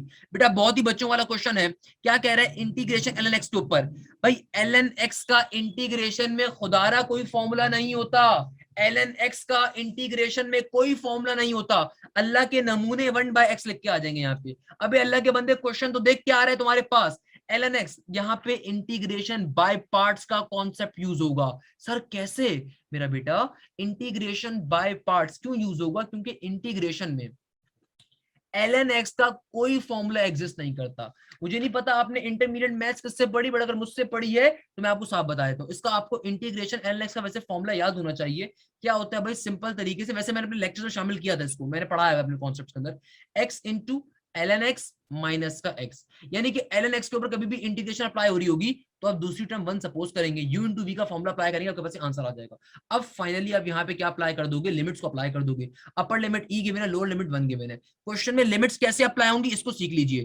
क्वेश्चन को अप्लाई करना बहुत दफा मैंने सिखाया हुआ है, तो आप सिंपल तरीके सॉल्व कर सकते हो उसको। कैसे अप्लाई करोगे? एक बार इस पूरे फंक्शन के ऊपर अपर लिमिट डालोगे, माइनस का साइन लगाओगे, एक बार पूरे के पूरे फंक्शन के अंदर 1 डालोगे, तो क्या बन जाएगा? ये बन जाएगा e into ln e minus का e, माइनस का sign upper limit minus lower limit वाले फॉर्मूले का, और फिर ये एक बार बन जाएगा 1, तमाम फंक्शंस के अंदर आएगा ln 1 माइनस का 1। तो बेटा ln 1 की वैल्यू 0 होती है। अच्छा इसको पहले मैं सॉल्व कर लेता हूँ यहाँ पे। e इंटू ln e, बेटा ln e की वैल्यू क्या होती है? 1। तो e में से e निकाल दो, क्या आ जाएगा? 0 आ जाएगा। ln e की वैल्यू क्या होती है? 1 होती है, जाहिर सी बात है। और तो e में से e निकाल दूंगा, 0 आ जाएगा। माइनस का साइन एज इट इज का एज इट इज। देखो ln 1 की वैल्यू क्या होती है? 0। तो ये माइनस माइनस क्या हो गया? -1 इंटू -1 प्लस का 1 बन गया। तो इसका आंसर क्या आ रहा होगा? प्लस का 1 आ रहा होगा। सर ये कैसे करेगा? दोबारा रिपीट करेंगे बेटा। सिंपल तरीके से जब आप इंटीग्रेशन एनालिसिस को सॉल्व करोगे, u इंटू वी के फॉर्मूले आपके पास आंसर आ जाएगा। मुझे फॉर्मूले याद है, ये ब्लैंक आपको याद होनी चाहिए एलएक्स के ऊपर, इंटीग्रेशन के ऊपर। तो x इंटू एलएक्स माइनस का x आ जाएगा। अब क्या कर रहे हो? सिंपल तरीके से लिमिट्स को अप्लाई करो। पहले अपर लिमिट लिखोगे एक बार पूरे फंक्शन के अंदर, माइनस का साइन लगाओगे, फिर लोअर लिमिट कर दोगे, सिंप्लीफाई करोगे, आंसर आ जाएगा। सेंटर ऑफ द सर्कल बहुत ही बच्चों वाला क्वेश्चन है बेटा। मैंने सेंटर ऑफ द सर्कल की आप लोगों को एक शॉर्ट ट्रिक बताई भी। कभी भी centre of the circle calculate करने को आए, सिंपल तरीके से x वाली टर्म को और y वाली टर्म को -2 से डिवाइड कर दीजिए, डायरेक्टली आपके पास सेंटर का आंसर आ जाएगा। ये बात मैंने शॉर्ट ट्रिक अपने तमाम लेक्चर्स में सिखाई हुई है बेटा। मैं अनीस हुसैन में जो लेक्चर डिलीवर करता हूँ वो लेक्चर फ्री ऑफ कॉस्ट अपने चैनल पे देता हूँ अल्हम्दुलिल्लाह। यानी कि जिस मेहनत को मैं वहां पे करता हूँ उसी मेहनत को अपने चैनल पे करता हूँ। तो बच्चों परेशान होने की बिल्कुल जरूरत नहीं है, सारी शॉर्ट ट्रिक्स मैंने आपको सिखाई हुई है अल्हम्दुलिल्लाह। जिन बच्चों को आज एग्जाम हुआ उनका भी बहुत अच्छा गया, जिनका कल होगा मुझे पता उनका भी बहुत अच्छा जाएगा। तमाम स्टूडेंट्स के लिए मेहनत कर। अच्छा देखो बेटा, यहाँ पे क्या करोगे? सर्कल का आपको सेंटर कैलकुलेट करना है। कैसे करोगे? क्या शॉर्ट ट्रिक बताई कि भाई जो भी आपके पास एक्स और वाई वाली टर्म है उनको डायरेक्टली -2 डिवाइड करवा दो। तो क्या बन जाएगा? ये आपके पास आ जाएगा पॉजिटिव का 3, नेगेटिव का 4, तो डायरेक्टली आपके पास ये आंसर आ गया किसका, सेंटर ऑफ द सर्कल का। कभी भी सेंटर की वैल्यू मांगी भी हो तो इक्वेशन के अंदर से, अगर आपकी इक्वेशन स्टैंडर्ड फॉर्म में आ रही है, x square y square positive और 1 1 है, सिंपल तरीके से क्या करोगे, जो भी एक्स और वाई वाली टर्म्स है उनका आपस के अंदर, उनके आपस के जो कोफिशिएंट्स उनको माइनस से डिवाइड करवा दो, डायरेक्टली सेंटर की वैल्यू आ जाएगी, इसके साइन कन्वर्ट करने की जरूरत नहीं पड़ेगी आपको। ये शॉर्ट ट्रिक होती है एप्टीट्यूड के लिए। अल्हम्दुलिल्लाह तमाम स्टूडेंट्स को क्लियर करता हूँ। अगला क्वेश्चन ये, अच्छा अगेन वही क्वेश्चन आ गया।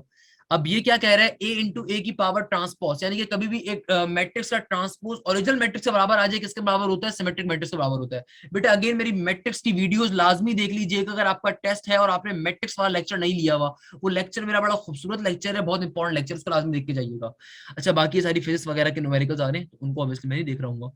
अच्छा अगेन बच्चों वाला क्वेश्चन आ गया, इंटीग्रेशन 1 माइनस का कॉस स्क्वायर कॉस एक्स। भाई देखो इस क्वेश्चन को कैसे सॉल्व करना है यार, ये वो क्वेश्चन है जो बच्चे हंसते खेलते सॉल्व करते हैं। कैसे करेंगे सर, बहुत ही बच्चों वाला मेरा बच्चा, लिटरली बच्चों वाला।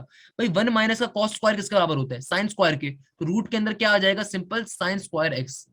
रूट में क्या आ जाएगा, simple sine square x, square root को कैंसिल आउट कर देगा, तो क्या क्वेश्चन सिंप्लीफाई हो गया, क्या बन गया, इंटीग्रेशन पाई बाय 2 बराबर होता है किसके, 90 डिग्री के, इंटू 0, तो क्या बन गया, इंटीग्रेशन साइन एक्स पे अप्लाई करने डीएक्स। भाई साइन का इंटीग्रेशन में क्या फॉर्मूला होता है, नेगेटिव का कॉस एक्स, क्या होता है बेटा, नेगेटिव का कॉस एक्स। और अब आप लिमिट्स को अप्लाई कर दोगे, अपर लिमिट क्या आ रही है 90, लोअर लिमिट क्या आ रही है 0, तो बारी बारी लिमिट्स को अप्लाई कर दोगे, आंसर आ जाएगा। तो क्या बन जाएगा, कैसे सॉल्व करोगे, माइनस का कॉस 90 माइनस का साइन लिमिट्स का, अपर लिमिट माइनस लोअर लिमिट वाला माइनस साइन, और फिर माइनस का cos 0, तो ऑब्वियसली आपके पास cos 90 का आंसर क्या होता है। ऑल दो एनईटी बच्चे को बेवकूफ बनाते कैलकुलेटर अलाउ करके, बट आपको बगैर उसकी वैल्यू भी आनी चाहिए। मेरे अगर शागिर्द तो बेटा, तो मेरी एक बात याद रखना, कैलकुलेटर के बगैर कैलकुलेशन भी आनी चाहिए। cos 90 की वैल्यू क्या होती है बेटा, 0, माइनस माइनस प्लस हो जाएगा, और cos 0 की वैल्यू क्या होती है 1, तो सिंपल तरीके से आंसर इसका बना जाएगा। बताओ भाई क्या मुश्किल है इसके अंदर, किस तरह से आसानी से हम क्वेश्चन सॉल्व कर सकते हैं। अगला क्वेश्चन लाजमी देख लीजिए, क्या कह रहे हैं, एक्स की पावर एक्स। अगेन ये क्वेश्चन मैंने सॉल्व करवा दिया, प्योर एक्सपोनेंशियल का फॉर्मूला यूज करोगे, बता चुका हूं इस क्वेश्चन को, बता चुका हूं। देखो बेटा भी रिपीटेड एमसीक्यूज आ रहे हैं, देख लो बेटा सारे बच्चे देख लो, रिपीटेड एमसीक्यूज आ रहे हैं। क्लियर है भाई।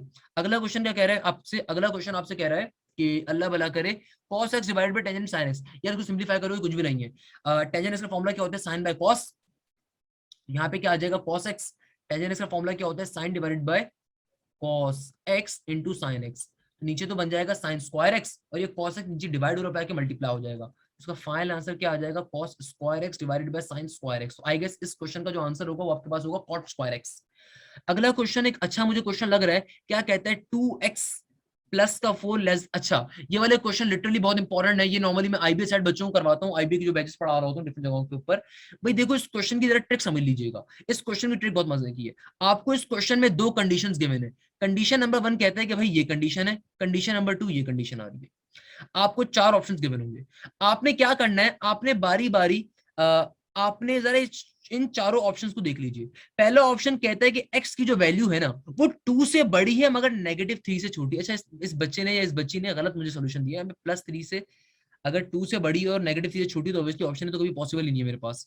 चलें इसको यहां से देखना स्टार्ट करें, इसने ऑप्शन को गलत दिए मैंने मुझे, मैं आपको तरीका समझाता हूँ। आप ऑप्शंस को देखें, ऑप्शंस के अंदर लेट सपोज ये वाला ऑप्शन देख लीजिए। इस ऑप्शन में क्या कह रहा है, इस ऑप्शन में कह रहा है कि एक्स की वैल्यू, अगेन ये ऑप्शन का इस ऑप्शन का भी सिंबल गलत मुझे लग रहा है। क्या कह रहा है, कह रहे कि x की जो वैल्यू है ये 1 से तो बड़ी है मगर 3 से क्या है, छोटी है। जाहिर सी बात है, इसका मतलब क्या होगा, x की वैल्यू 2 है, तो आप बारी बारी 2 इस x की वैल्यू को यहाँ पे पुट करके देखिए। अगर ये इन कंडीशंस को प्रूफ कर देगा तो इसका मतलब ऑप्शन नंबर सी मेरा करेक्ट आंसर होगा। मैं दोबारा रिपीट कर देता हूँ, काइंडली इसके ऑप्शंस को मत देखिएगा, इस बच्चे ने गलत ऑप्शन लिख के दिए हैं, इसने कोई ब्लंडर किया हुआ, इस बच्चे ने सही ऑप्शन देंगे, तो चेक कर लेते हैं बिंदु। क्या कहा मैंने, जरा मेरी बात सुनिएगा गौर से। मैंने कहा अगर, अच्छा ये ऑप्शन वैसे सही हो सकता है। मैंने कहा कि देखिए बेटा, आपको इस क्वेश्चन के अंदर क्या कह रहा है जरा गौर से देखें।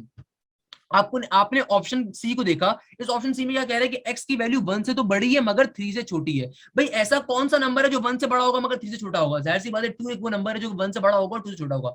यानी कि ऑप्शन सी कह रहा है कि x की वैल्यू 2 है, तो इस x की वैल्यू 2 को उठा के इस इक्वेशन में डालिए तो क्या बन जाएगी, 2 टू द 4, और 4 + 4 क्या हो जाएगा 8। क्या 8 जो यहाँ पे आंसर आया वो इस 8 से छोटा है, नहीं छोटा। ये 8 और 8 आपस में इक्वल टू तो हो सकते हैं, यहाँ पे सिर्फ ग्रेटर देन या लेसर देन का सिंबल लगा हुआ है, यहाँ पे इक्वल टू का नहीं है सिंबल। इसका मतलब ऑप्शन सी मेरा करेक्ट आंसर नहीं हो सकता, क्योंकि अगर ये ऑप्शन सी मेरा आंसर होता तो यहाँ पे ये वाला सिंबल लाजमी होना चाहिए था, बट ये सिंबल यहाँ पे नहीं मौजूद। अगला ऑप्शन देखिए, ऑप्शन ए क्या कह रहा है। ऑप्शन ए देखिए मुझसे क्या कह रहा है, एक्स की वैल्यू 2 से तो बड़ी है मगर -3 से छोटी है। अच्छा ये दोनों ऑप्शन एक जैसे लिख दिए यार, 2 से बड़ी वैल्यू होना और -3 से, अच्छा सही सही सही, एक्स की वैल्यू -3 से भी बड़ी है और 2 से भी बड़ी है। क्वेश्चन क्या कह रहा है, ये ऑप्शन ए मुझसे क्या कह रहा है, एक्स की वैल्यू 2 से भी बड़ी है और -3 से भी बड़ी है। सो सही है, 2 से बड़ी है, यानी कि इस तरह का सिंबल आ रहा है। तो मैं सपोज कर सकता हूँ 2 और -3 के दरमियान का नंबर कहीं है, लेट सपोज 1 होगा या लेट सपोज 0 होगा। अब क्वेश्चन चेक कर लेते हैं। अब जब मैं एक्स की वैल्यू में 1 पुट करता हूं तो क्या बन जाएगा 2, 2 + 4 क्या होगा, 2 + 4 मेरे पास होगा 6। तो 6 जो है क्या 8 से छोटा है, बिल्कुल छोटा है, ऑप्शन है इसको प्रूव कर रहा है। यहाँ पे चेक कर लीजिए, यहाँ पे जब मैं चेक करता हूं तो क्या कहता है, ये कहता है मेरे पास कि 5 1 जार 5 माइनस का 15, जब 5 में से 15 को निकालोगे, जब 5 में से 15 को निकालोगे तो माइनस का 10 आएगा, मगर माइनस का 10 1 से बड़ा नहीं है। तो ऑप्शन ए जो है इस कंडीशन को प्रूव नहीं कर रहा है, इसलिए ऑप्शन ए आंसर नहीं हो सकता। तो ऑब्वियसली ऑप्शन बी आंसर होगा, इसको भी चेक कर लेते हैं। ऑप्शन बी क्या कह रहा है कि एक्स की वैल्यू -3 से ही बड़ी है, एक्स की वैल्यू 2 से ही बड़ी है। 2 से बड़ा कोई भी नंबर ले लो, लेट सपोज मैं 2 से बड़ा 4 ले लेता हूँ, मैं 3 ले लेता हूँ, 2 से बड़ा चलो अच्छा ये 3 होना चाहिए था, यहाँ पे 3 होगा वैसे, मैंने 2 से बड़ा 3 ले लिया लेट सपोज, वैसे हो नहीं सकता 3 यहाँ पे। अगेन यार इस ऑप्शन बच्चों इस ऑप्शन में गलती करी है इसने। मैंने आपको बेसिक तरीका समझा दिया, आप किस तरीके से करोगे, परेशान नहीं होना। जिस बच्चे ने मुझे सॉल्यूशन करके दिया हुआ है ना, ये क्वेश्चन लिख के दिया है, उसको ऑब्वियसली सी बात है बेटा, जब कोई बच्चा टेस्ट से आता है सो उसके बाद प्रेशर होता है, वो बेचारा परेशान होता है, चिल माहौल में होता है। सो बड़ी मुश्किल से मेरी ख्वाहिश के ऊपर वो मुझे टेस्ट अपने लिख लिख के दे रहे होते हैं कि सर हमारे पेपर में ये क्वेश्चन आए थे, बड़ी मेहनत का काम होता है ये। सो ऑब्वियसली बच्चे ने कुछ ब्लेंडर किया है ऑप्शंस के अंदर। आई होप कि मैंने आपको क्वेश्चन तो एटलीस्ट क्लियर कर दिया, इस क्वेश्चन में करना क्या है। आपने कुछ भी नहीं करना, आपने कंडीशंस को बारी बारी वेरीफाई करना होगा। तो क्वेश्चंस के अंदर इसने कंडीशन गलत दी हुई है। अगेन देखो ये वाला क्वेश्चन जो मैंने आपको बताया था कि टेंजेंट थीटा की वैल्यू, ये देख लो बेटा, ये क्वेश्चन रिपीट हो रहा है, क्वेश्चन रिपीट हो रहे हैं बेटा। टेंजेंट थीटा की वैल्यू क्या होती है, simple sine theta divided bye cos theta. तो यहां से इक्वल टू 1, तो यहां से आपके पास साइन थीटा की वैल्यू आ जाएगी, जहां जहां साइन थीटा में पुट कर दो सिंपलीफाई हो जाएगा, आंसर आ जाएगा। ई की पावर साइन एक्स का डेरिवेटिव में आंसर क्या होता है बेटा, ई की पावर साइन एक्स का डेरिवेटिव में क्या आंसर होता है, अच्छा ई की power sine x into cos x की बात कर रहा है भाई, बहुत ही बच्चों वाली चीज आ रही है। डेरिवेटिव अप्लाई करना है, सिंपल तरीके से दो फंक्शंस मल्टीप्लाई हो रहे हैं, दो फंक्शंस क्या हो रहे हैं बेटा, मल्टीप्लाई। कैसे सॉल्व करोगे, मल्टीप्लिकेशन फॉर्मूला क्या कहता है, पहले वाली टर्म को एज एक बार लिखोगे, दूसरी वाली टर्म पे डेरिवेटिव ले लोगे। कॉस का डेरिवेटिव क्या होता है बेटा, माइनस का साइन एक्स होता है, बीच में साइन लगाओगे प्लस का, जिस टर्म पे डेरिवेटिव ले चुके उसको एज लिख दोगे, जिस टर्म पे डेरिवेटिव नहीं लिया उसका डेरिवेटिव क्या करोगे, ले लोगे। तो ई की पावर साइन एक्स का डेरिवेटिव क्या होगा बेटा, सिंपल तरीके से ई की पावर साइन एक्स एज आएगा, और फिर पावर का डेरिवेटिव क्या होगा बेटा, साइन एक्स का डेरिवेटिव होता है सिंपल तरीके से कॉस एक्स। तो इस तरीके से क्वेश्चन सॉल्व हो जाएगा हमारे पास, ई की power sine x into cos x. कैसे करेंगे भाई, सिंपल मल्टीप्लीकेशन फॉर्मूला अप्लाई कर देंगे। अगेन यहाँ पे इस बात को नोट कर लीजिएगा बेटा, डेरिवेटिव मांगा हुआ है, इंटीग्रेशन नहीं मांगी हुई। तो इस छोटे छोटे ब्लंडर्स को आपने नहीं करना काइंडली। अगर इतनी मेहनत से मैं आपको वीडियोस के अंदर तमाम क्वेश्चंस क्लियर करवा रहा हूं तो आपने ये बात मेरी जहन में रखनी है। अगला क्वेश्चन जल्दी से देख लेते हैं। अगला एस्टोनियम एंटोनियम्स आ गए। अच्छा अगेन अब ये वही चीज आ रही है, total number of terms 25, the b of AP, the AP of 4 term is 4 and the 22 term is 5, find the sum of AP। यार बहुत ही बच्चों वाली बात कर रहा है, कहता है कि अगर तुम्हारे पास नंबर ऑफ टर्म्स कितनी आ रही है 25, n की वैल्यू आपको क्वेश्चन में गिवन है 25, कह रहा है कि अगर AP के अंदर चौथी टर्म की वैल्यू 4 है और पांचवी टर्म की वैल्यू क्या है 5, and the 22 term is fifth, fifth लिखा हुआ है 5 लिखा हुआ है, आई एम नॉट श्योर 5 लिखा हुआ होगा। Find the 22 and 22 term is 5, find the sum of AP. Sum of AP निकालना है, तो यानी कि S25 की वैल्यू कैलकुलेट कर लोगे भाई, इन दोनों को आपस में सॉल्व करवाओगे। T4 की वैल्यू गिवन है 4, यानी कि टर्म 4 की वैल्यू, इसका मतलब क्या है, a प्लस 3d की वैल्यू गिवन है 4। T22 का मतलब क्या है बेटा, a प्लस 21d की वैल्यू गिवन है 5। इन दोनों को आपस में सिंप्लीफाई करवाओगे, कार्डन पीटी करोगे और a और d की वैल्यू निकाल लोगे। जब a और d की वैल्यू आ जाएगी तो उसको S25 के फॉर्मूले में पुट कर दोगे। सम का फॉर्मूला क्या होता है, सिंपल तरीके से it is n divided by 2, 2a plus का n minus 1 into d। Clear हो जाएगा यहाँ से क्वेश्चन। अगला क्या बात कर रहा है, limit x approaches to infinity ln x by x। भाई बहुत ही बच्चों वाला क्वेश्चन है ये, क्वेश्चंस मैं बहुत दफा करवा चुका हूँ तमाम स्टूडेंट्स को। बेटा कैसे सॉल्व करोगे, डायरेक्टली अगर पुट कर दोगे तो भी आंसर 0 आ जाएगा। अगर इन्फिनिटी डायरेक्टली पुट कर दिया, सिंपल तरीके से पहला काम क्या कर लो, इसको थोड़ा सिंप्लीफाई करवा लो, एल हॉस्पिटल रूल यूज कर लो इधर, या फिर इधर आप सिंपल तरीके से फॉर्मूला यूज कर सकते हो। ज्यादा आसान तरीका एल हॉस्पिटल रूल है। ln x का डेरिवेटिव क्या होता है 1 बाय x, और सिंपल नीचे वाले x का डेरिवेटिव क्या हो जाएगा 1। तो आपके पास क्या बन गया 1 डिवाइडेड बाय x। अब जब फाइनली तुम लिमिट को अप्लाई करोगे ना, अब जब फाइनली तुम इस चीज पे लिमिट को अप्लाई करोगे तो क्या बन जाएगा, लिमिट एक्स अप्रोच करिए इन्फिनिटी के ऊपर, ये बन जाएगा 1 डिवाइड बाय 0, तो 0 नीचे वाली टर्म नीचे से ऊपर जाकर मल्टीप्लाई हो जाएगी, तो आंसर क्या आ जाएगा इस क्वेश्चन का? 0 आ जाएगा। क्वेश्चन दोबारा समझ लीजिए, कोई मुश्किल क्वेश्चन नहीं है, बहुत ही इजी क्वेश्चन है। क्या कह रहा है? एक्स अप्रोच कर इन्फिनिटी को, अगर अभी डायरेक्टली लिमिट को पुट कर दोगे तो बेटा ln इन्फिनिटी इन्फिनिटी होता है, इसलिए तुम्हारा आंसर क्या आ जाएगा? अनडिफाइंड हो जाएगा फंक्शन। तो पहला काम क्या करो, एल हॉस्पिटल रूल, ऊपर वाली टर्म का डेरिवेटिव अलग, नीचे वाली टर्म का डेरिवेटिव अलग, तो सिंपल तरीके से बेटा ln x का डेरिवेटिव क्या हो जाएगा? 1 डिवाइडेड बाय x, x का डेरिवेटिव क्या हो जाएगा? 1। अब जब इस पूरी टर्म के ऊपर तुम लिमिट्स को अप्लाई करोगे तो बन जाएगा 1 डिवाइडेड बाय इन्फिनिटी, इन्फिनिटी की वैल्यू क्या होती है? 1/0, ये 0 नीचे डिवाइड हो रहा है, मल्टीप्लाई होगा तो आंसर क्या आ जाएगा? 0 आ जाएगा। बेटा 0 फैक्टोरियल की वैल्यू 1 होती है और 1 फैक्टोरियल की वैल्यू भी 1 होती है, तो आंसर क्या आ जाएगा? सिंपल 2 आ जाएगा। 0 फैक्टोरियल की वैल्यू क्या होती है? 1, और 1 फैक्टोरियल की वैल्यू भी क्या होती है? 1, तो बेसिक सा कॉन्सेप्ट है, ये बात तो आई गेस तमाम स्टूडेंट्स को क्लियर ही होगी इंशाल्लाह। क्लियर है ना भाई? 0 फैक्टोरियल की वैल्यू क्या होती है बेटा? 1, और 1 फैक्टोरियल 1 ही होती है। टेंजेंट इनवर्स एक्स स्क्वायर का डेरिवेटिव लेना है, अगेन बच्चों वाला क्वेश्चन है कि क्या करोगे? सबसे पहले पावर फॉर्मूला अप्लाई करोगे, पावर आ रही है स्क्वायर, पावर फॉर्मूला क्या कहता है? पावर को पहले लिखोगे, पावर में से एक माइनस करके बेस को लिखोगे, सही है ना बेटा? उसके बाद क्या काम करोगे? उसके बाद सिंपल तरीके से बेस का डेरिवेटिव लोगे, बेस का डेरिवेटिव क्या होगा? 1 डिवाइडेड बाय 1 प्लस टेंजेंट का डेरिवेटिव क्या होगा बेटा? सिंपल तरीके से 1 डिवाइडेड बाय 1 प्लस फंक्शन का स्क्वायर, इस क्वेश्चन का आंसर आ जाएगा बेटा। अगेन ये तमाम जो मैं एमसीक्यूज करवा रहा हूँ, ये आज डे 1 के तमाम शिफ्ट में जो एमसीक्यूज है वो है। अब बाकी तमाम डेज में जो एमसीक्यूज आएंगे, याद रखिएगा मेरी बात को, इसी एमसीक्यूज आ रहे होंगे, यही वो एमसीक्यूज होंगे।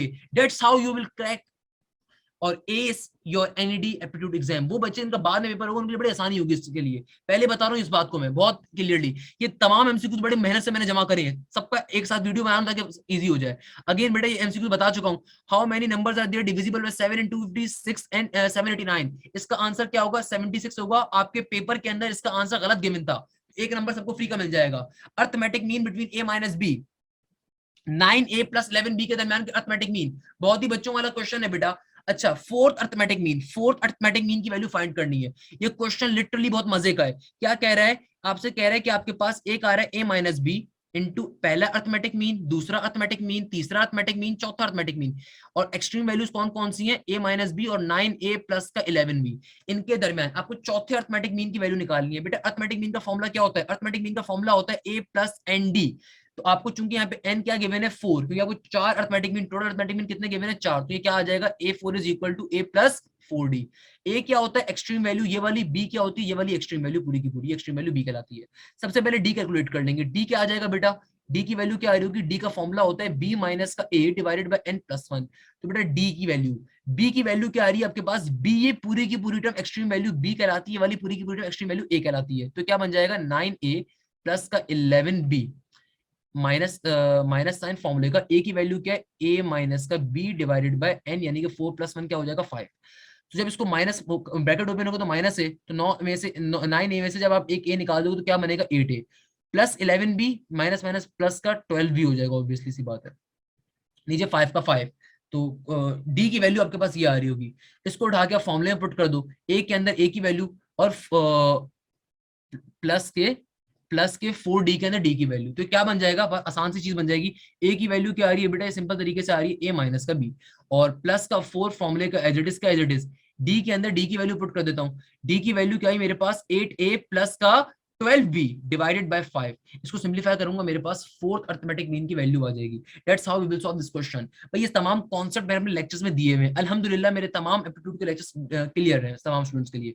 अगला क्वेश्चन डेरिवेटिव e की पावर x स्क्वायर के ऊपर, बच्चों बहुत ही आसान क्वेश्चन है। डेरिवेटिव में क्या फॉर्मूला होता है? एज इट इज अपने क्वेश्चन को एक बार उतारोगे, अपने क्वेश्चन को एक बार एज इट इज उतारोगे, फिर फंक्शन का डेरिवेटिव लोगे। यहाँ पे फंक्शन क्या आ रहा है? एक्स स्क्वायर, तो एक्स स्क्वायर का डेरिवेटिव क्या होगा? सिंपल 2x, आपका क्वेश्चन सॉल्व हो गया। किस तरीके से सॉल्व करोगे बेटा? दोबारा सुन लीजिए काइंडली। अच्छा एक मिनट, क्वेश्चन को दोबारा सुन लीजिए। क्वेश्चन क्या कह रहा है? काइंडली क्वेश्चन दोबारा सुनिए, क्वेश्चन में मजे की चीज है। क्वेश्चन कह रहा है कि भैया e की पावर x स्क्वायर में डेरिवेटिव देना है। सबसे पहले नेचुरल एक्सपोनेंट का फॉर्मूला यूज करूंगा। नेचुरल एक्सपोनेंट का फॉर्मूला क्या होता है? e की पावर x का डेरिवेटिव क्या होगा? सिंपल e की पावर x का डेरिवेटिव आ जाएगा, और फिर ऊपर फंक्शन का डेरिवेटिव लूंगा। फंक्शन क्या आ रहा है? एक्स स्क्वायर, तो एक्स स्क्वायर का डेरिवेटिव क्या होगा मेरा बेटा? 2x, और फिर x का डेरिवेटिव 1 होगा, तो लिखने की जरूरत नहीं है, तो मेरा ये आंसर आ जाएगा।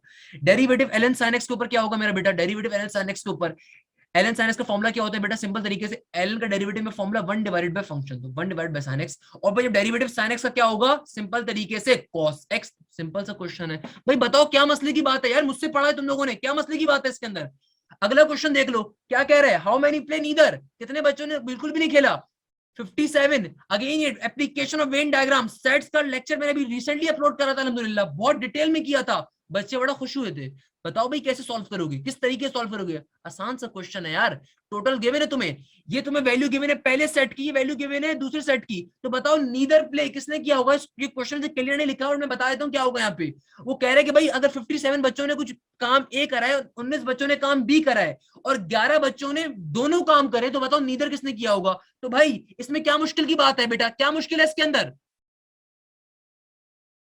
आपके पास फॉर्मूला होता है बेटा, क्या फॉर्मूला होता है, total is equal to group one plus का ग्रुप टू माइनस का बोथ प्लस का नीदर, ये फॉर्मूला होता है हमारे पास हमेशा एप्लीकेशन ऑफ सेट्स को सॉल्व करने का। तो भाई देखो टोटल की वैल्यू गिवन है कितनी है, टोटल 83 गिवन है यहाँ पे, ग्रुप वन वालों ने क्या काम किया 57 किया, ग्रुप टू वालों ने कितना किया 19 किया, माइनस का बोथ, बोथ कितना है मेरे ख्याल में 11 है, तो प्लस के एन की वैल्यू आ जाएगी नीदर की, सॉल्व करोगे नीदर की वैल्यू आ जाएगी बेटा।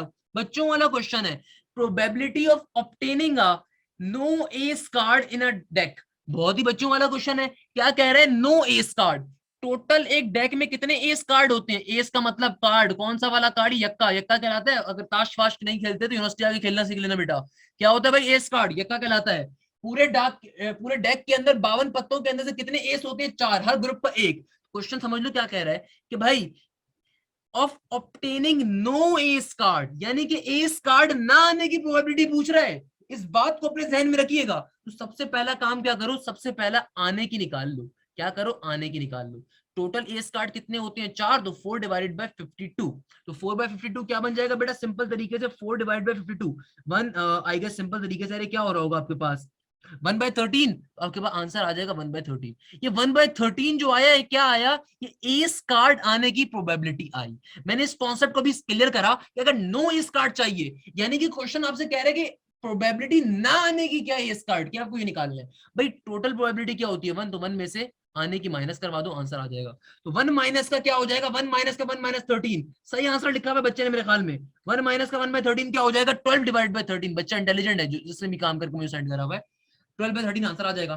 किस तरीके से सॉल्व करो दोबारा सुन लो, सबसे पहला काम क्या करो, कभी तुमसे नो ना आने की प्रोबेबिलिटी पूछ रहे हैं ना, तो क्या काम करो बेटा, आने की निकाल लो, जब तुम आने की प्रोबेबिलिटी निकाल लोगे ना, तो total probability always remember this thing 1 होती है, तो उसमें से माइनस कर दो, ना आने की आ जाएगी।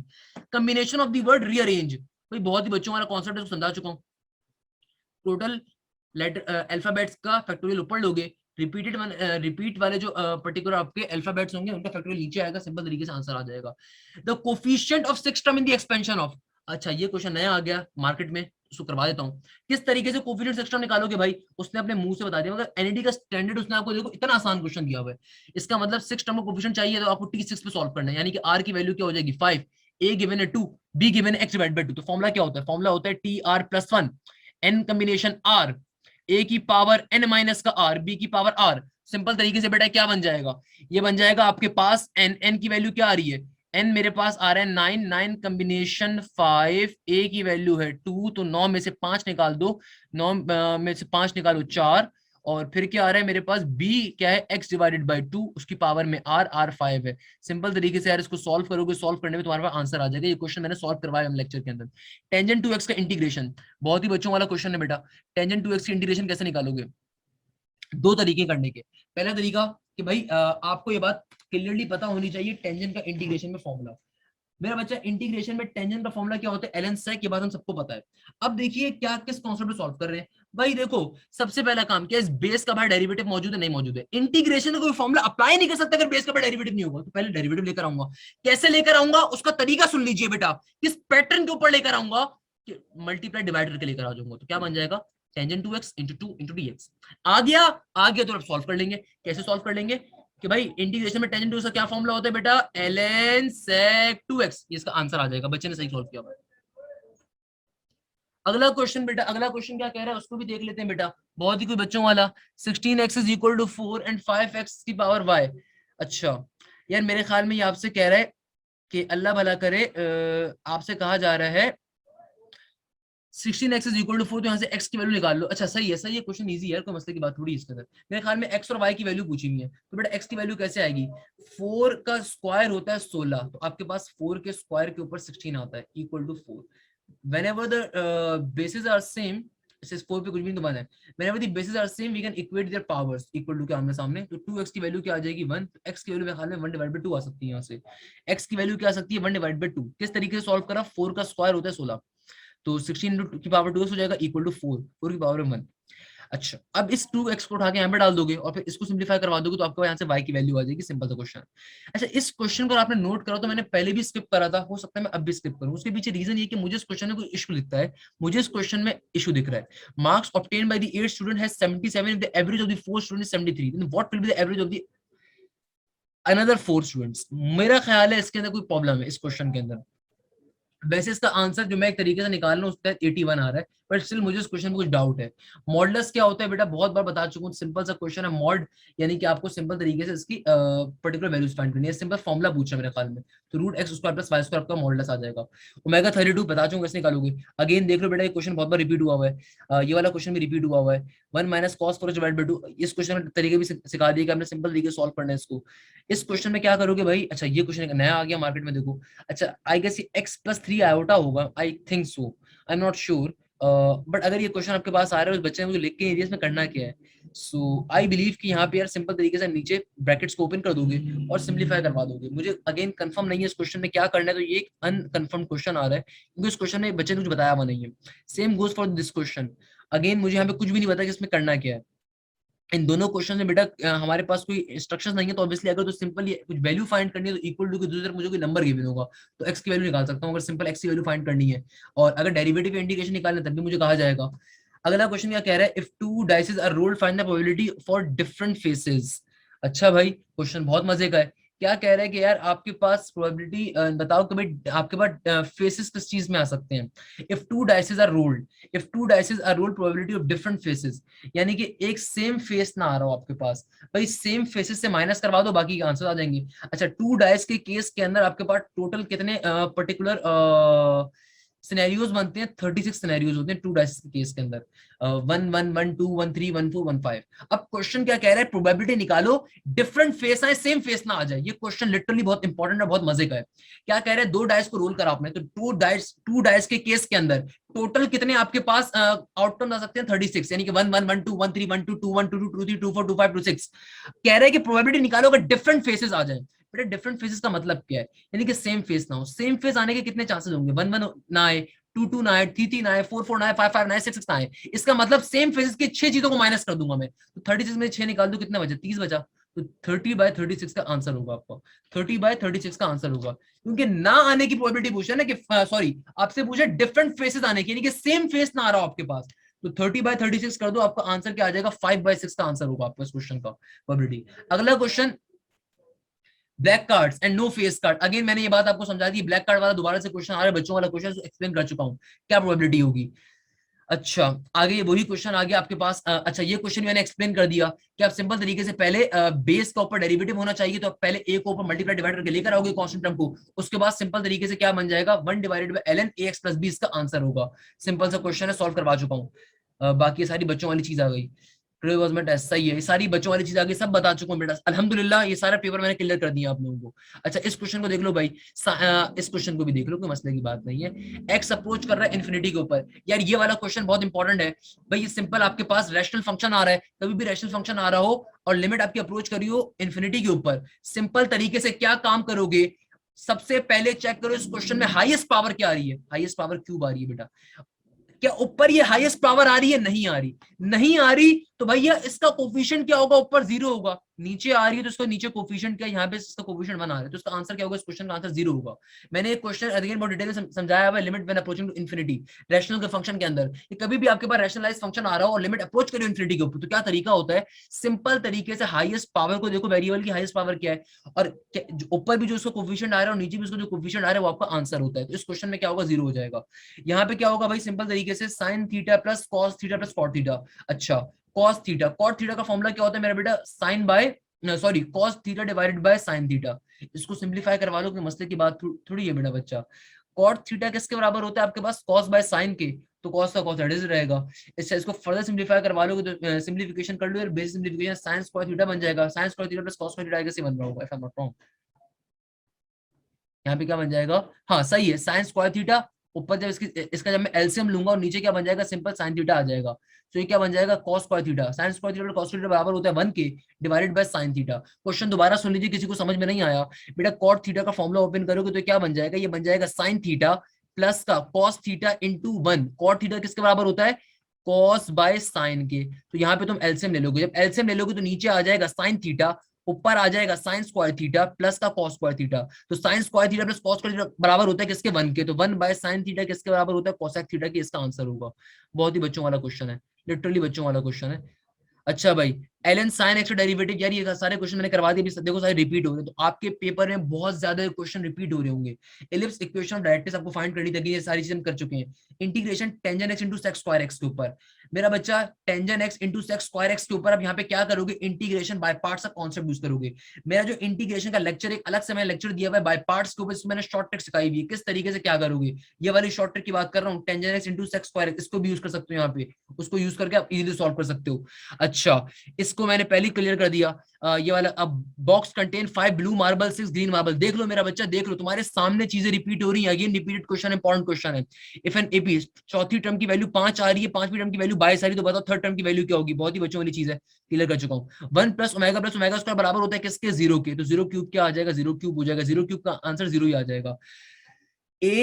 अच्छा, vector A multiply by vector B की आंसर किसके बराबर आएगा, इसका cross product. Again I am not sure, इसमें एंगल उसने पूछा हुआ था, इसने वैल्यू पूछी हुई थी। मेरे ख्याल में एंगल पूछा होगा, किस एंगल के ऊपर दोनों चीजें बराबर आती हैं। क्रॉस प्रोडक्ट और डॉट प्रोडक्ट हमेशा टेंजेंट थीटा 45 पे बराबर आते हैं, इस बात को अपने ध्यान में रखना है। Coefficient of 6 term in the expansion of, again ये क्वेश्चन भी क्लियर कर दिया बेटा, ए की वैल्यू 2 आ रही होगी, एक्स की वैल्यू, ये फोर्थ अर्थमेटिक वाला क्वेश्चन भी करवा चुका हूँ। ये सारी चीजें मैंने अल्हम्दुलिल्लाह आपको करवाई हुई हैं। अच्छा, मोस्ट क्वेश्चन दिस। अच्छा, ये सारे के सारे पेपर्स, ये सारे के सारे पेपर्स आपको मेरे फेसबुक पेज से मैथफ्लिक्स बाय हाशिम जैसे बेटा मिल जाएंगे, वहां पे सारे अपलोड करे हुए मैंने। अच्छा, यार ये आपके पास कम्यूटेटिव प्रॉपर्टी होती है, कम्यूटेटिव प्रॉपर्टी होती है। एसेंट्रिसिटी ऑफ पैराबोला क्या होती है भाई, सिंपल तरीके से पैराबोला की एसेंट्रिसिटी आपके पास 1 के बराबर होती है। अगेन ये बेसिक कॉन्सेप्ट आपको मालूम होना चाहिए। सर्कल की एसेंट्रिसिटी क्या होती है, 0 होती है। हाइपरबोला की क्या होती है, एलिप्स की क्या होती है, मालूम होगा आपको। ए इंटू बी और बी इंटू ए कौन सी प्रॉपर्टी होती है, ग्रुप्स का टॉपिक है बेटा, कम्यूटेटिव प्रॉपर्टी होती है आपके पास। अच्छा, सिंपल तरीके से अगला क्वेश्चन क्या आ रहा है, 1 0 0 ओमेगा है। अच्छा, चाहो तो कैलकुलेटर से डायरेक्टली डिटरमिनेंट निकाल सकते हो, नहीं तो आप इसको सिंपल तरीके से सॉल्व कर सकते हो, सिंप्लीफाई कर सकते हो, कोई मसले की बात नहीं है। सिंप्लीफाई हो जाएगा, आपको खाली एक ही ब्रैकेट करना पड़ेगा, यहाँ पे 0 आ रहा है तो क्या हो जाएगा इसका आंसर, इसका आंसर होगा ओमेगा 0 0 ओमेगा स्क्वायर। सही है ना, क्या बन जाएगा, ओमेगा क्यूब। इसका आंसर ओमेगा क्यूब होगा, ओमेगा क्यूब बराबर होता है 1 के, तो इसका आंसर ऑब्वियसली 1 होगा।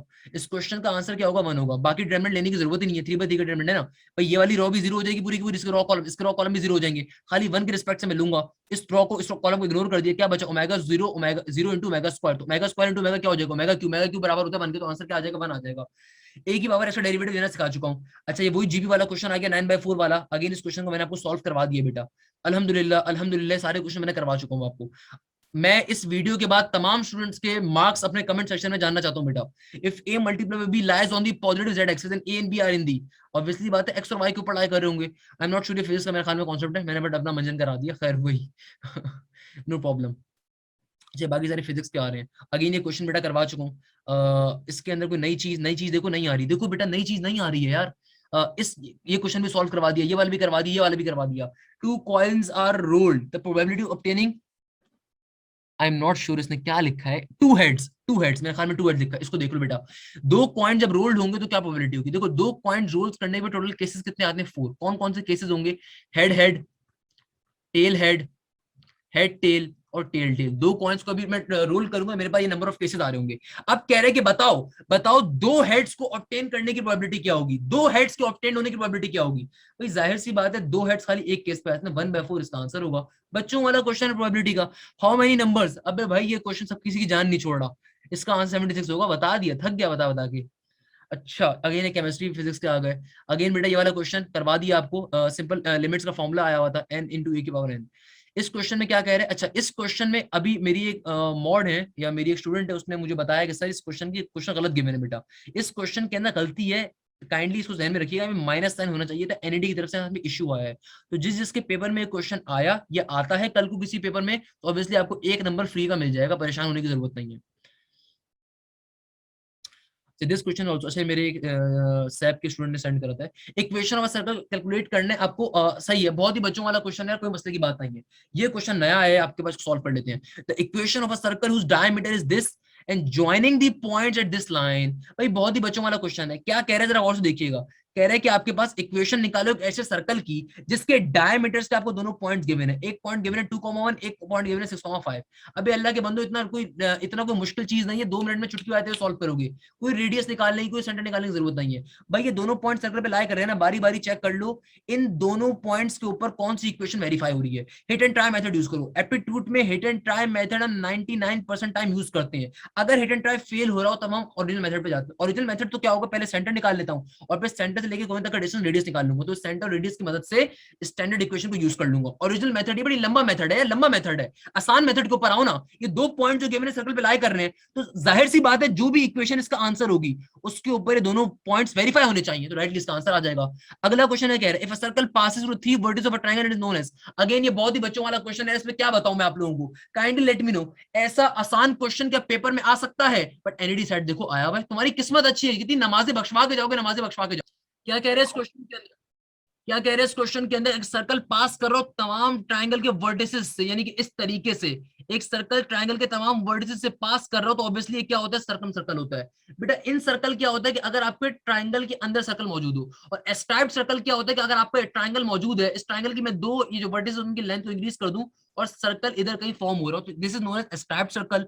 सर्कम सर्कल क्या होता है कि सर्कल के अंदर ट्रायंगल का बनना, इन सर्कल क्या होता है, ट्रायंगल में सर्कल का बनना, ये बेसिक बातें पता होनी चाहिए आपको लाजमी बेटा। अच्छा, value of iota cube, again minus iota. अच्छा बच्चों वाला क्वेश्चन, नेक्स्ट क्वेश्चन देखो बेटा, ये क्वेश्चन इंपॉर्टेंट है, बिल्कुल इंपॉर्टेंट, लिटरली इंपॉर्टेंट क्वेश्चन है, क्वेश्चन पहले पढ़ लो एक बार फिर मैं समझा देता हूँ, क्वेश्चन पहले पढ़ो क्या कह रहा है।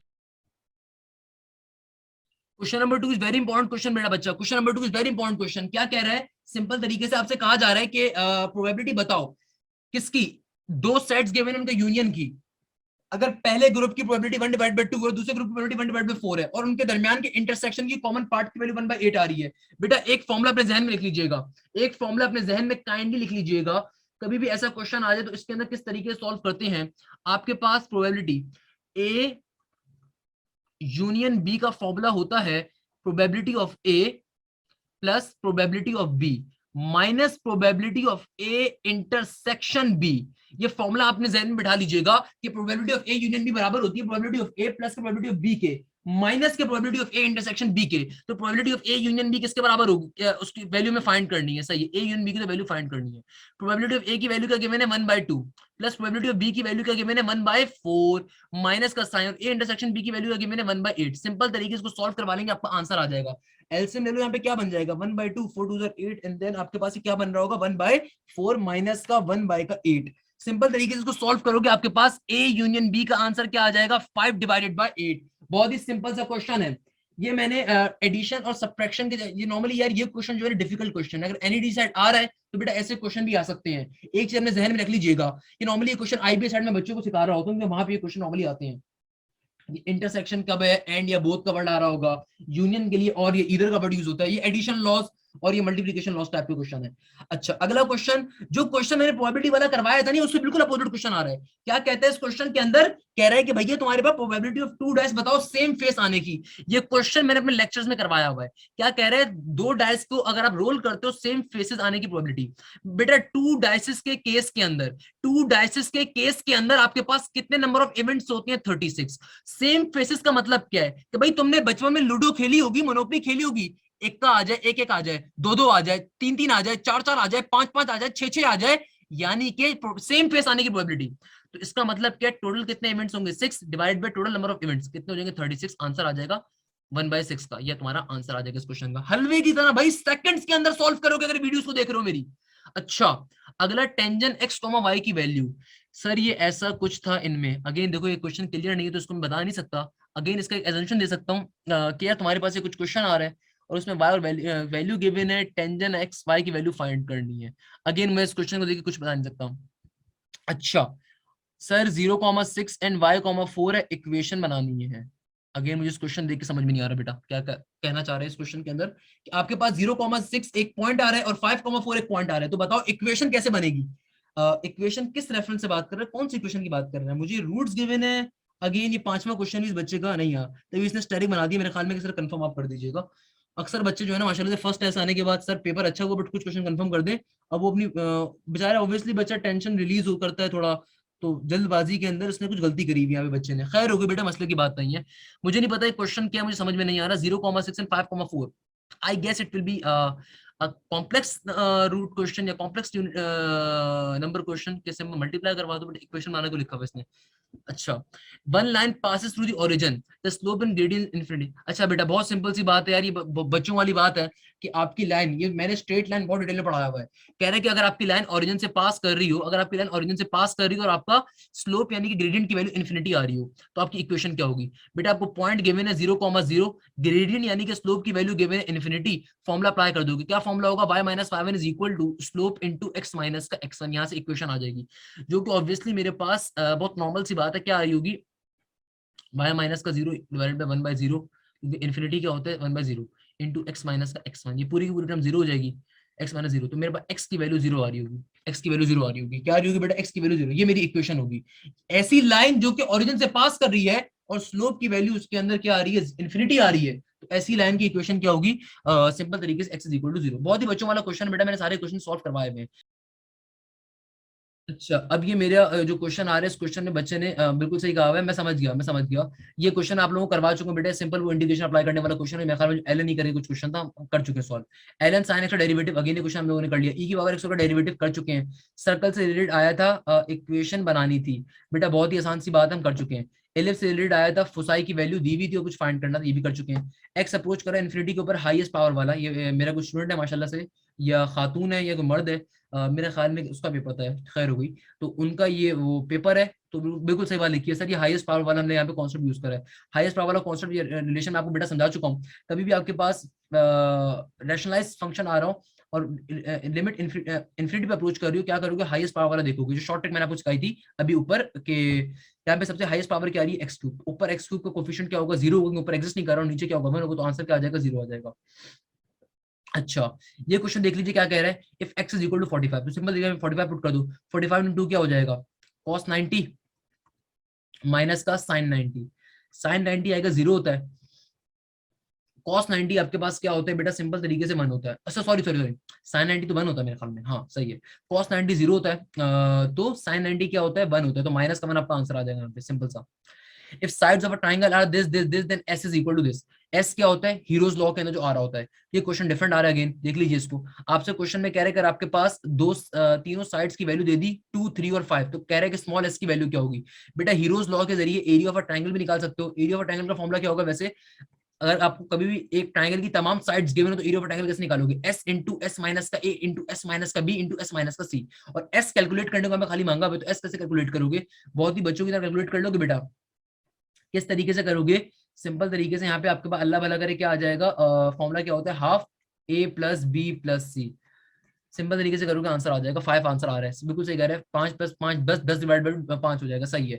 अगेन ये क्वेश्चन करवा चुका हूँ, किस तरीके से करना है बताया हुआ है। अगेन ये वाला क्वेश्चन बेटा आपको बता दिया, इसका आंसर जो मैंने आपसे कहा था 0 आ रहा होगा। If a line joining a dash and dash is parallel to a line. Again ये बहुत ही बच्चों वाला क्वेश्चन है, कह रहे हैं कि भाई मुझे वैल्यूज नहीं याद है, यानी कि आपको दो वैल्यूज गिवन है इस क्वेश्चन के अंदर।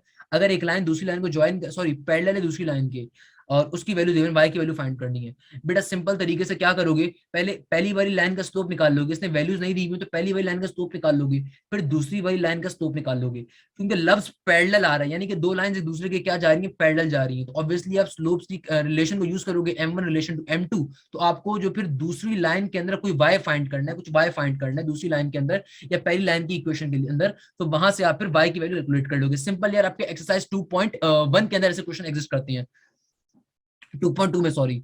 Find the coordinate of the point. अच्छा, क्या कह रहे हैं? बहुत ही बच्चों वाला कह रहे हैं कि पॉइंट्स इंटरनली कट टू ये लाइन, रेशियो गिवन है। सिंपल तरीके से ये रिलेशन यूज कर दोगे। y क्या होता है भाई? x is equal to x two m1 plus का x1 m2 divided by m1 plus m2 वाला क्वेश्चन है, रेशियो गिवन है आपको और वैल्यूज गिवन होंगी। अच्छा, fx is equal to sin x divided by 1 plus cos x। तो बताओ f प्राइम x क्या होगा? f प्राइम x यानी कि डेरिवेटिव लेना है। सिंपल तरीके से पूरी इक्वेशन का डेरिवेटिव ले लोगे। कैसे लोगे बेटा? डेरिवेटिव का डिवीजन फॉर्मूला यूज करोगे। डिवीजन फॉर्मूला क्या कहते हैं? 1 प्लस cos x स्क्वायर नीचे आएगा, ऊपर सिंपल तरीके तरीके से एक बार लिखोगे और सिंपल काटम पीटी करके आंसर निकाल लोगे।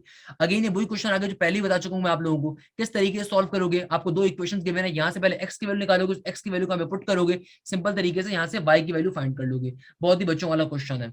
इफ ए की पावर 4x, अगेन बेटा मैं ये वाला क्वेश्चन आपको करवा चुका हूँ, ये वाला क्वेश्चन आपको करवा चुका हूँ। सिंपल तरीके से यहाँ पे क्या हो रहा है, अच्छा नहीं ये क्वेश्चन नहीं करवाया, ये क्वेश्चन तो मेरी मशहूर जमाना शॉर्ट ट्रिक आ गई यहाँ पे बेटा। क्वेश्चन क्या कह रहा है, 2x divided by 1 plus I guess ये एक्स क्यूब है, शायद ये एक्स क्यूब है, एक्स स्क्वायर है, आई एम नॉट श्योर, मेरे ख्याल में नहीं एक्स स्क्वायर होगा, एक्स स्क्वायर है, एक्स स्क्वायर है। सिंपल तरीके से सॉल्व हो जाएगा। क्या नीचे वाले टर्म का ऊपर डेरिवेटिव आ रहा है, बिल्कुल आ रहा है। जब नीचे वाले टर्म का ऊपर डेरिवेटिव आ रहा है तो आंसर क्या होगा, सिंपल तरीके से ln 1 प्लस एक्स स्क्वायर। अभी वापस सारे क्वेश्चन रिपीट हो रहे हैं कि 0 फैक्टोरियल टू 1 फैक्टोरियल क्या होता है बेटा, 2 फैक्टोरियल आपका 2 आपका आंसर आ जाएगा। 0 फैक्टोरियल की वैल्यू क्या होती है 1, 1 फैक्टोरियल आंसर क्या होती है 1, तो 1 प्लस 1 क्या हो जाएगा 2। अच्छा क्वेश्चन गिवन है, सिंपल तरीके से क्या लेना है डेरिवेटिव। ये क्वेश्चन मैंने अगेन अपनी डेरिवेटिव की वीडियो में सिखाया हुआ आप लोगों को। इस क्वेश्चन को कैसे सॉल्व करोगे, D Y by D X निकालना है, यानी कि आपको यहाँ पे एक शॉर्ट ट्रिक बता देता हूँ आपको। शॉर्ट ट्रिक क्या होगी, आपके पास कभी भी इक्वेशन के अंदर, कभी भी अगर आपके पास इक्वेशन के अंदर एक्स और वाई मिलकर आ रहे हैं तो उसका आसान तरीका क्या होता है निकालने का, एक बार d Y by D x find करने का आसान तरीका क्या होता है कि एक बार माइनस साइन फॉर्मूले का लिखो शॉर्ट ट्रिक का, एक बार इस पूरी इक्वेशन का डेरिवेटिव ले लो एक्स के रिस्पेक्ट से, तो क्या बन जाएगा, obviously it will become E की पावर नेगेटिव ई की पावर एक्स बन जाएगा ये, और 2 का डेरिवेटिव 0 हो जाएगा। और एक बार इसी इक्वेशन का डेरिवेटिव ले लो के y के रिस्पेक्ट से, ये सेम वो क्वेश्चन है मैंने अपनी लेक्चर में करवाया हुआ है, सेम ये क्वेश्चन मैंने डेरिवेटिव के लेक्चर में करवाया हुआ है। और एक बार इसी इक्वेशन का y के रिस्पेक्ट डेरिवेटिव ले लोगे, keeping the other variable as constant. ये पूरी चीज बेटा मैंने आप लोगों को पढ़ाई हुई है, तो 1 डिवाइड बाय 2 रूट y बन जाएगा, ये बाकी तमाम चीजें 0 हो जाएंगी। तो इसको सॉल्व फर्दर कर लोगे, आपका आंसर आ जाएगा, it will be I guess e की power x into 2 root y, ये आपका आंसर आ जाएगा इस क्वेश्चन का डेरिवेटिव। ये dy by dx लेना सिंपल तरीके से आपके पास आ गया। अच्छा अगेन ये बहुत ही बच्चों वाला क्वेश्चन आ रहा है, लिटरली वो बच्चों वाला। यहाँ पे इसका एलसीएम वेलसीएम लोगे, एलसीएम लेने के ऊपर सिंपलीफाई करने के ऊपर एक्स की वैल्यू आ जाएगी। 2 coins are simultaneously probability exactly 1 tail, यानी कि 2 कॉइन्स को आपने उछाला है, सिर्फ एक टेल आने की प्रोबेबिलिटी क्या है, तो भाई 2 कॉइन्स के केस में कितने नंबर ऑफ केसेस होते हैं, head head head tail, tail head tail tail, exactly 1 tail, सिर्फ एक टेल आ रही हो तो भैया किस में आएगी, 2 में आती है एग्जैक्टली 1, तो 2 डिवाइडेड बाय 4 आपका आंसर होगा, यानी कि 1/2।